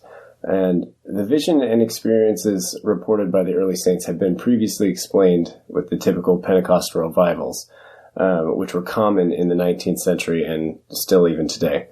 Individuals seeing angels don't require entheogens to reach altered states of consciousness. Such states can be achieved through a vast number of methods.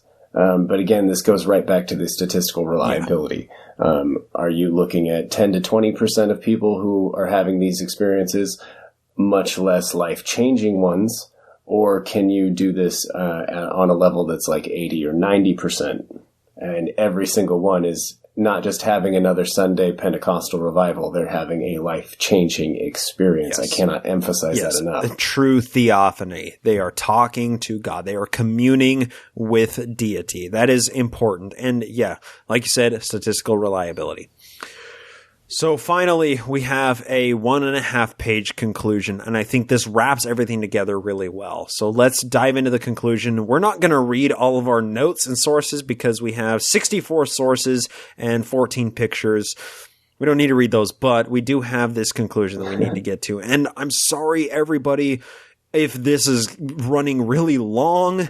I know that this is dense. We've been ripping through this thing as fast as we possibly can. It's 30 pages to try and get through. I'm sorry if we are really, really nagging you with this, but the point of this is we are reading you the paper so that you don't have to go read the paper for yourself, so that you can internalize all of this knowledge, think about it, skepticize it, and hopefully get in touch with us and discuss your thoughts on how your mind is chomping on this theory, because by and large, this is something that is not discussed in Mormon history, and Cody and I think that it is something that offers explanatory power and needs to be discussed, and we capture that in our conclusion here. You want to start us off, Cody? Certainly. The unfortunate reality remains, we can never get into Smith's mind. We could never understand what was going on through the minds of Smith and his followers at any given time. We can only expose ourselves to the same material and mindset available to them and construct educated historical models which explain all the available evidence. It should be noted that Smith's use of his seer stone to see the spiritual light in the process of translating the Book of Mormon is a concept with which historians have wrestled for quite some time with. Once Smith had attained an altered state of consciousness and placed the anointed seer stone in his darkened hat, he may have literally hallucinated the characters and the interpretation, adding some level of sincerity to his translation process, making the Smith-entheogen theory a plausible, naturalistic explanation for the genesis of the Book of Mormon. The historical model of Joseph Smith's entheogen use is by no means a new theory. As early as 1831, J.J. Moss, a trained medical doctor, suspected and accused the early church of drugging prospective members with sacramental wine on the Morley farm. We discussed that at length. Others, like William McClellan, may not have directly accused as Moss did, but understood that the sacramental wine played a role in the Kirtland Temple dedication ceremony. More recently, Dr. Robert Beckstead presented his paper Restoration in the Sacred Mushroom at Sunstone 2007, becoming a seminal work for the Smith-entheogen historical model. We will link that in the show notes. This is a great paper to use as supporting evidence to construct the Joseph Smith-entheogen theory, because his work was basically compiled this theory together and started this. It was truly a seminal work, and we are just taking that theory and really building upon it to the nth degree. That's what we're doing here. Beckstead's Restoration in the Sacred Mushroom does a great service to this field of study and lays out the blueprints for further investigation. However, we can't help but notice some profound weaknesses, chief of which hinges on Smith's involvement with entheogens prior to Mormonism. Beckstead presents a version of Smith who founded the Church of Christ and was subsequently influenced by people like Black Pete, also known as Peter Kerr, who introduced entheogens to the church. Evidence seems to point to Smith using entheogens long before and after Kerr's involvement with Mormonism. The preponderance of existing circumstantial and testimonial evidence supporting the Smith-entheogen historical model cannot be ignored. Without straining credulity with appeals to highly conjectural and subjective group hallucinations, there are no widely accepted naturalistic historical models which comprehensively explain the extant body of visionary experiences in early Mormonism. The Smith-entheogen theory understandably causes some discomfort. Some may scoff at the very idea that Joseph Smith was knowingly drugging the unwitting early Mormons, an offense which would understandably currently merits significant prison time. If we are to truly understand Mormon history, it is incumbent upon historians to reasonably consider all reasonable historical models. Even if some models seem counterintuitive or uncomfortable, if these plausibly explain a number of previously unexplainable events, they should be considered. Such models may enrich an already exciting, albeit polarizing body of research. To dismiss this historical model is to dismiss solid, tangible, and naturalistic explanations which directly validate Joseph Smith's abilities to communicate with and manipulate the divine. It may be asserted that once we can explain the mechanics of a miraculous event, it somehow invalidates the miraculousness. This assertion couldn't be further from the truth. Modern doctors routinely kill their patients in order to perform open-heart surgery, only to then resurrect them later with another dead person's heart freshly installed. A century ago, this too would have been considered an undeniable miracle, and is often still considered miraculous to the family members of those with new hearts. Even if the miracle is scientifically understood, it can still be perceived as miraculous to those involved. Perception changes everything. Analogously, the emerging science of entheogenic substances should be treated with due respect. Just as most Mormon historians have come to terms with the idea of seer stones and Joseph Smith's early career as a ceremonial magician, it may be time to come to terms with the evidence of entheogenic substances being used by Joseph Smith and the early Mormon Church. Entheogens are chemicals with a given pharmacology which affect human neurochemistry and the normal perceptions of consciousness. These chemicals are neither good nor evil. Just as with any other tool, it is what people do with them that allows them to be judged as good or bad. Given the current medical research by Johns Hopkins Medical, the Multidisciplinary Association of Psychedelic Studies, otherwise known as MAPS, the Heifer Institute, the International Center for Ethnobotanical Education, Research, and Service, also known as ICEERS, and the Beckley Foundation, these chemicals are once again being appreciated for their biochemical reliable ability to elicit indescribable mystical experiences associated with altered states of consciousness. What began with legitimate scientific investigation, free love, and tie-dye clad experimentation quickly rose to dominate public perception of entheogen substances. Today, renowned scientists from reputable research facilities are reclaiming outdated perceptions by using research grants to safely and effectively study the myriad effects induced by entheogens in clinical settings. These are remarkable medicines and require much further investigation and study, as well as a paradigm shift in public perception. Despite its longevity and explanatory power, the Smith-entheogen historical model comparatively lacks hard evidence and therefore requires a multidisciplinary perspective of history to unravel. It's no surprise the entheogen model of Mormon history has largely gone uninvestigated and unexplored for the last century.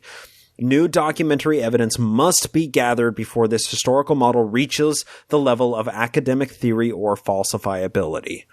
An even greater obstacle: much more research is necessary before Joseph Smith's drug use will be accepted by the mainstream LDS Church. And we end with a quote by Joseph Smith. Quote, "I can take my Bible and go into the woods and learn more in 2 hours than you can learn at church meeting in 2 years, if you should go all the time." End quote. What do you think, Cody? What are your thoughts, man? Well, not to fall back into the confirmation bias, but frankly, I think we put a pretty good case forward for the idea that entheogens were used as sacrament by the early church. We may have done so at length, but I don't know. What are your thoughts? How are you feeling about this? Well, I guess I have a few things to say on this. Now, and I'll kind of dovetail off of what you're saying. With confirmation bias, it's really hard not to begin to see so many things in Mormon history through the datura-colored lenses, right? So much of what we see and what we've discussed it's really hard to not treat with confirmation bias, and that's why we are presenting this at Sunstone Symposium, which is known to be kind of a peer review symposium for Mormon history.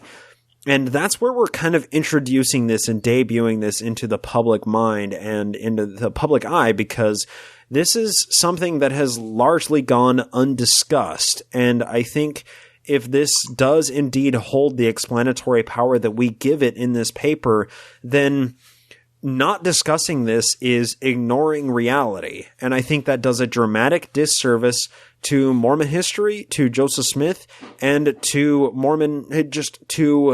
empirical evidence in general, because that's what we're establishing this on.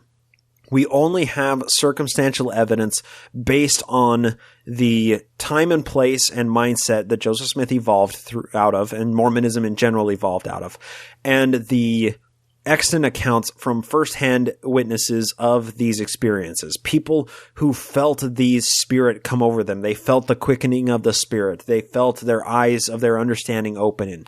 They saw the spirits. They saw God. And we're only able to cobble all of this together into a single, succinct Smith-entheogen theory by synthesizing and gathering together so many of these far-reaching and broad accounts that it seems wacky to somebody who has no experience with entheogens or with Mormon history.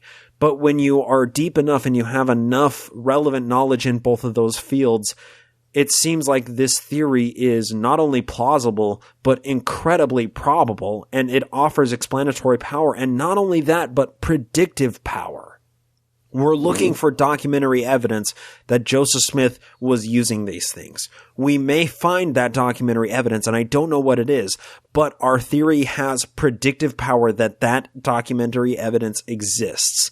And that is possibly the most compelling part of this entire theory, is that not only does it explain a whole bunch of previously unexplainable evidence, which has, previously been explained as, oh, well, it was an endowment from God.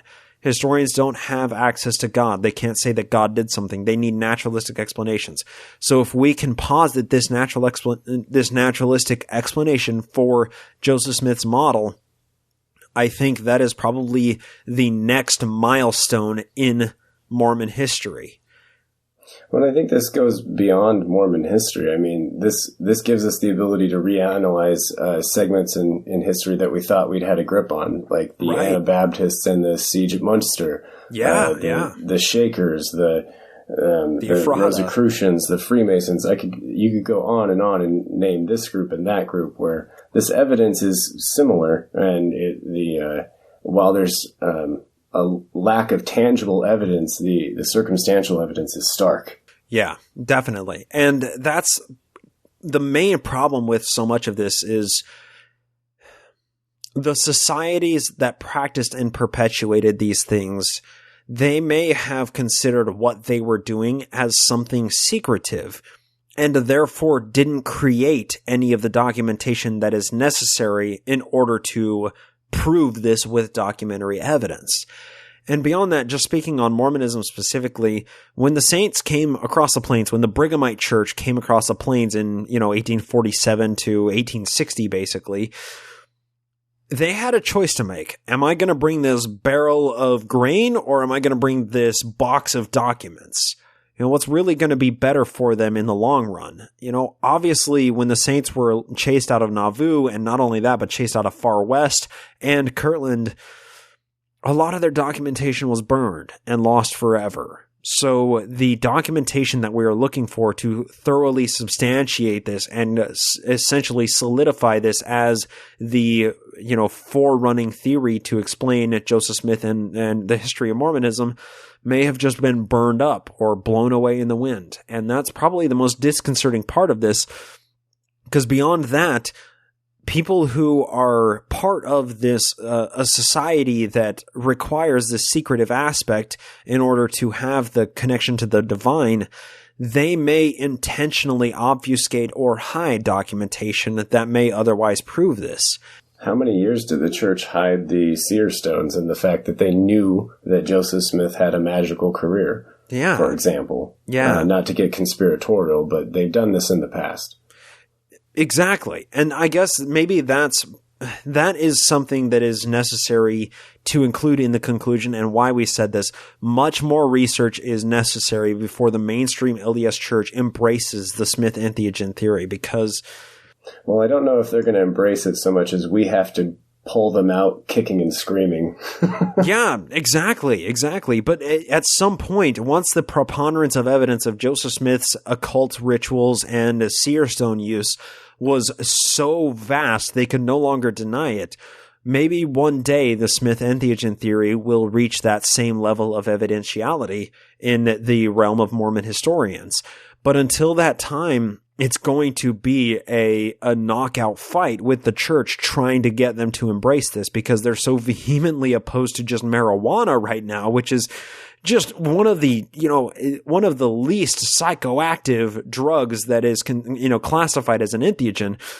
And, to claim that their founding prophet was using these things that would, was doing things that would get him thrown in prison for 20 years nowadays, or a life sentence, People were executed in Texas for getting caught with a joint not very long ago. This is we're very close to history in this respect. Yeah. So, obviously these things ebb and flow, but it's going to be really hard for the church to embrace this. And I think that is probably the greatest milestone, or the greatest obstacle that this theory has to overcome. And, that sounds like a great call to arms to me. Yeah. Everybody who likes this, just go get busy. Yeah, and do more research. Do more research. We end so many paragraphs with, what we're saying right now is speculative and requires more research. We can't do this alone. Robert Beckstead couldn't do this alone. He just created the framework in 2007. We built on that. We need more people to build on what we're doing. That's why this is publicly available at realbookofmormon.org/Smith-entheogen theory. And there's a comment section there where people can jump on and talk about this and offer their criticisms, their critique, or offer further evidence that lends credibility to this. We want to start a conversation with this. We don't just want to put this out there and say, hey, this is something that we thought of. Do with it what you will. No, this is something to begin a new era of understanding of Mormon history. And hopefully, and religious history in general, I think. Again, I think this is bigger than just Mormon history. This is, people can start looking at everything they've ever come in contact with, philosophically or religiously speaking, as long as this evidence does pop up. Again, it's not everywhere, but it is. You'd be surprised where it pops up. Yeah, absolutely. And, if it hits Mormonism, the most, stick in the mud type of happy people who abstain, straight edge from everything we consider vice today, why not other religions? Why not many thousands of other religions? Why wouldn't they be involved with the same type of ritualistic experimentation with entheogens? It's just a theory that holds a lot of explanatory power, and it offers an explanation beyond just, well, God did it, which historians can't access. So I think that's kind of the conclusion of my my concluding thoughts based on our many hours of discussion so far. You said it beautifully. I think you wrapped everything up nicely. I don't really have much to add. Awesome.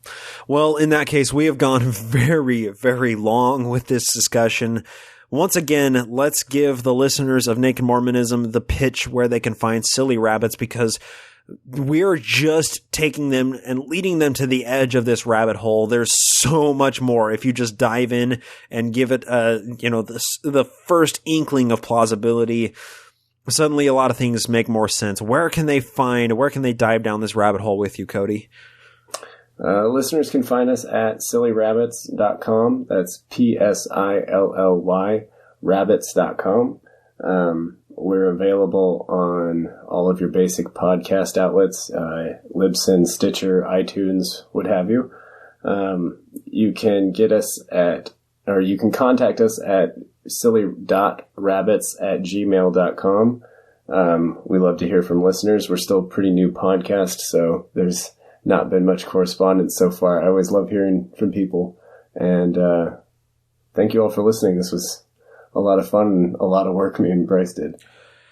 Yeah, I think that's kind of the main point that we're getting at here. Is this is something that we have been working on for quite some time, and we're really hoping that people kind of jump in and understand this the way that we understand this, and jump into the conversation, because that's kind of the important part of this. We want more people to join in. And also, I will just say, obviously, for listeners of Psilly Rabbits, you can find me at Naked Mormonism. Any places you search for podcasts, just type in Naked Mormonism or Bryce Blinkenagel. You'll be able to find me. And if you would like to, you can support through patreon.com/Naked Mormonism. That's where you can support more research and continue to perpetuate this full-time research endeavor, because Cody and I have been working very hard on this in addition to the podcast that we've been doing. I don't know if there's a way to quantify the number of hours that we put into this, but needless to say, it has been a very worthwhile endeavor, and both of us are really stoked to have this paper in our hands, to have it published online, and to be bringing physical booklets with us to Sunstone. And by the time this airs on Naked Mormonism, we are in the first day of Sunstone Symposium. Hopefully some listeners will join us on Saturday at 10:15 in the East Panorama Room. That's where we are presenting. We have a few exciting things to discuss with the presentation, a few things planned, and I'm really excited about that.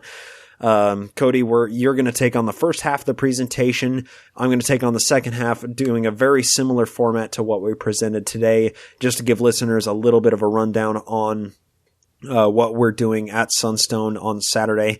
And then also we will be both attending the live show at My Book of Mormon at Squatters Pub on 3rd South in Salt Lake City. That's on Saturday night after the presentation, July 29th. We hope to meet some people there and to continue the conversation there. And the last addition that I have before we button this up, I know I'm rambling on, but Cody is putting a lot of work into his podcasts. He doesn't have, he's still very early on in the podcasting game. Just aired episode 9, I believe it was. Very fascinating episode. I just listened to it yesterday. I really strongly give the recommendation, listen to Psilly Rabbits podcast. And if you think it's a worthwhile endeavor, become a patron, because I can now claim title to the fact that I am Psilly Rabbit's first patron, and I am so stoked to have that claim to fame. So please, if you feel like the research that we are pouring into this is worthwhile, please pledge to support Psilly Rabbits on Patreon, as well as Naked Mormonism on patreon.com. And I think that's what we can leave people with. Well, thank you very much, Bryce. I'm still not used to the self-promotion idea, so I appreciate you doing that for me. Even if you can't support monetarily, we're still pretty new, so just hopping on Stitcher or your podcast outlet and giving us a like or a 5-star rating would do us a world of good. So awesome. Try and get on that new and noteworthy. There you go. Cool. Well, thank you everybody so much for joining us for the Naked Mormonism as well as the Psilly Rabbits audiences. Thank you so much for joining us. Apologies once again that it went so long, but there's so much to cover here. Thank you, and we hope you enjoyed it. Yep. Have a good week, and hopefully we see you at Squatters Pub and at the Sunstone Symposium. Awesome. And Cody, thank you for joining me, man. It's been a pleasure. Thank you, Bryce. The pleasure is all mine. Until next Sunday. Until then.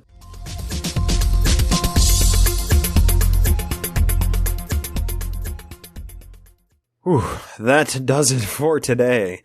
It's a long episode, I know, but it was necessary to try and capture all of this in just the 2 episodes. We went a little bit longer than Cody and I expected to, but we had to power through and get through those last 20 pages.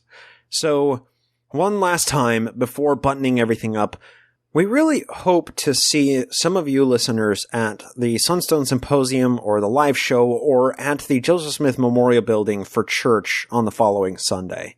If you missed the details at any point in today's episode or any of the previous episodes for the past couple weeks, you can always check the Facebook pages for Naked Mormonism or for My Book of Mormon podcast for the details there.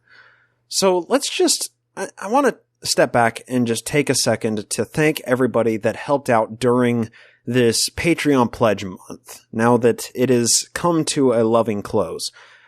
These people signed up to support the show at patreon.com/Naked Mormonism, and these are the inductees forever memorialized into our NAMO Book of Exaltation.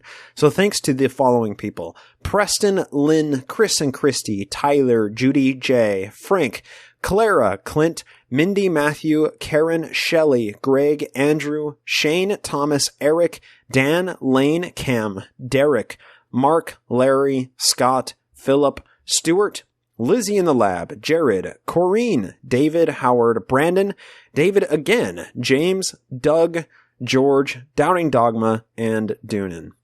Not just these individuals, but all of you who stepped up to the plate during this Patreon Pledge Month deserve an undying debt of gratitude from yours truly. Additionally, thank you to George, Greg, Jeannie, Boz, Alice, Aaron, Stephen, Cass, Abe, Andrew, Mars Girl, Nick, Psilly Rabbits, Jennifer, and Pretheist for also signing up, not entering into the NAMO Book of Exaltation, but still signing up to support during this past month and a half during the pledge drive. Thank you to everybody listed for joining the NAMO family and, well, really for making this pledge drive a success. I really hope to see some of you and thank you in person at Squatters this Saturday night or at the Sunstone Symposium or even at church on the Sunday following.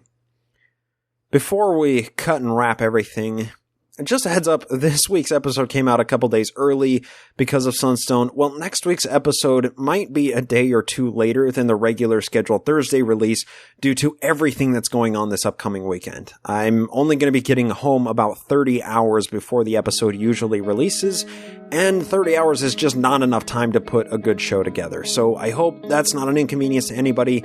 I just want to make everybody aware who's listening right now. That episode's going to be a couple days later than usual. That being said, let's close it down for the evening. In order to do so, I need to express my gratitude to the people who keep this show running on the back end. First off, I need to thank Julie, as well as Demonista, for running the Facebook and Twitter pages. Thank you both so much for keeping the conversation going there. Thank you to Craig Keeling for providing the artwork used in the show with his permission. Be sure to go to weirdmormonshit.com to see his blog there. Thank you to Jason Camo for making the music that's going into your ear holes right now. Be sure to go to aloststateofmind.com to hear more of his music there and download it. Thank you so much to Andrew Torres for providing legal counsel for this show through the law offices of P. Andrew Torres. Thank you so much to all the patrons once again who make this show a success and make it possible for me to continue doing this. But most importantly, thanks to all of the brilliantly admirable listeners for graciously lending me your ear. I hope to talk to you next time here on the Naked Mormonism Podcast.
The preceding podcast is a production of Ground Gnomes LLC, copyright 2017, all rights reserved.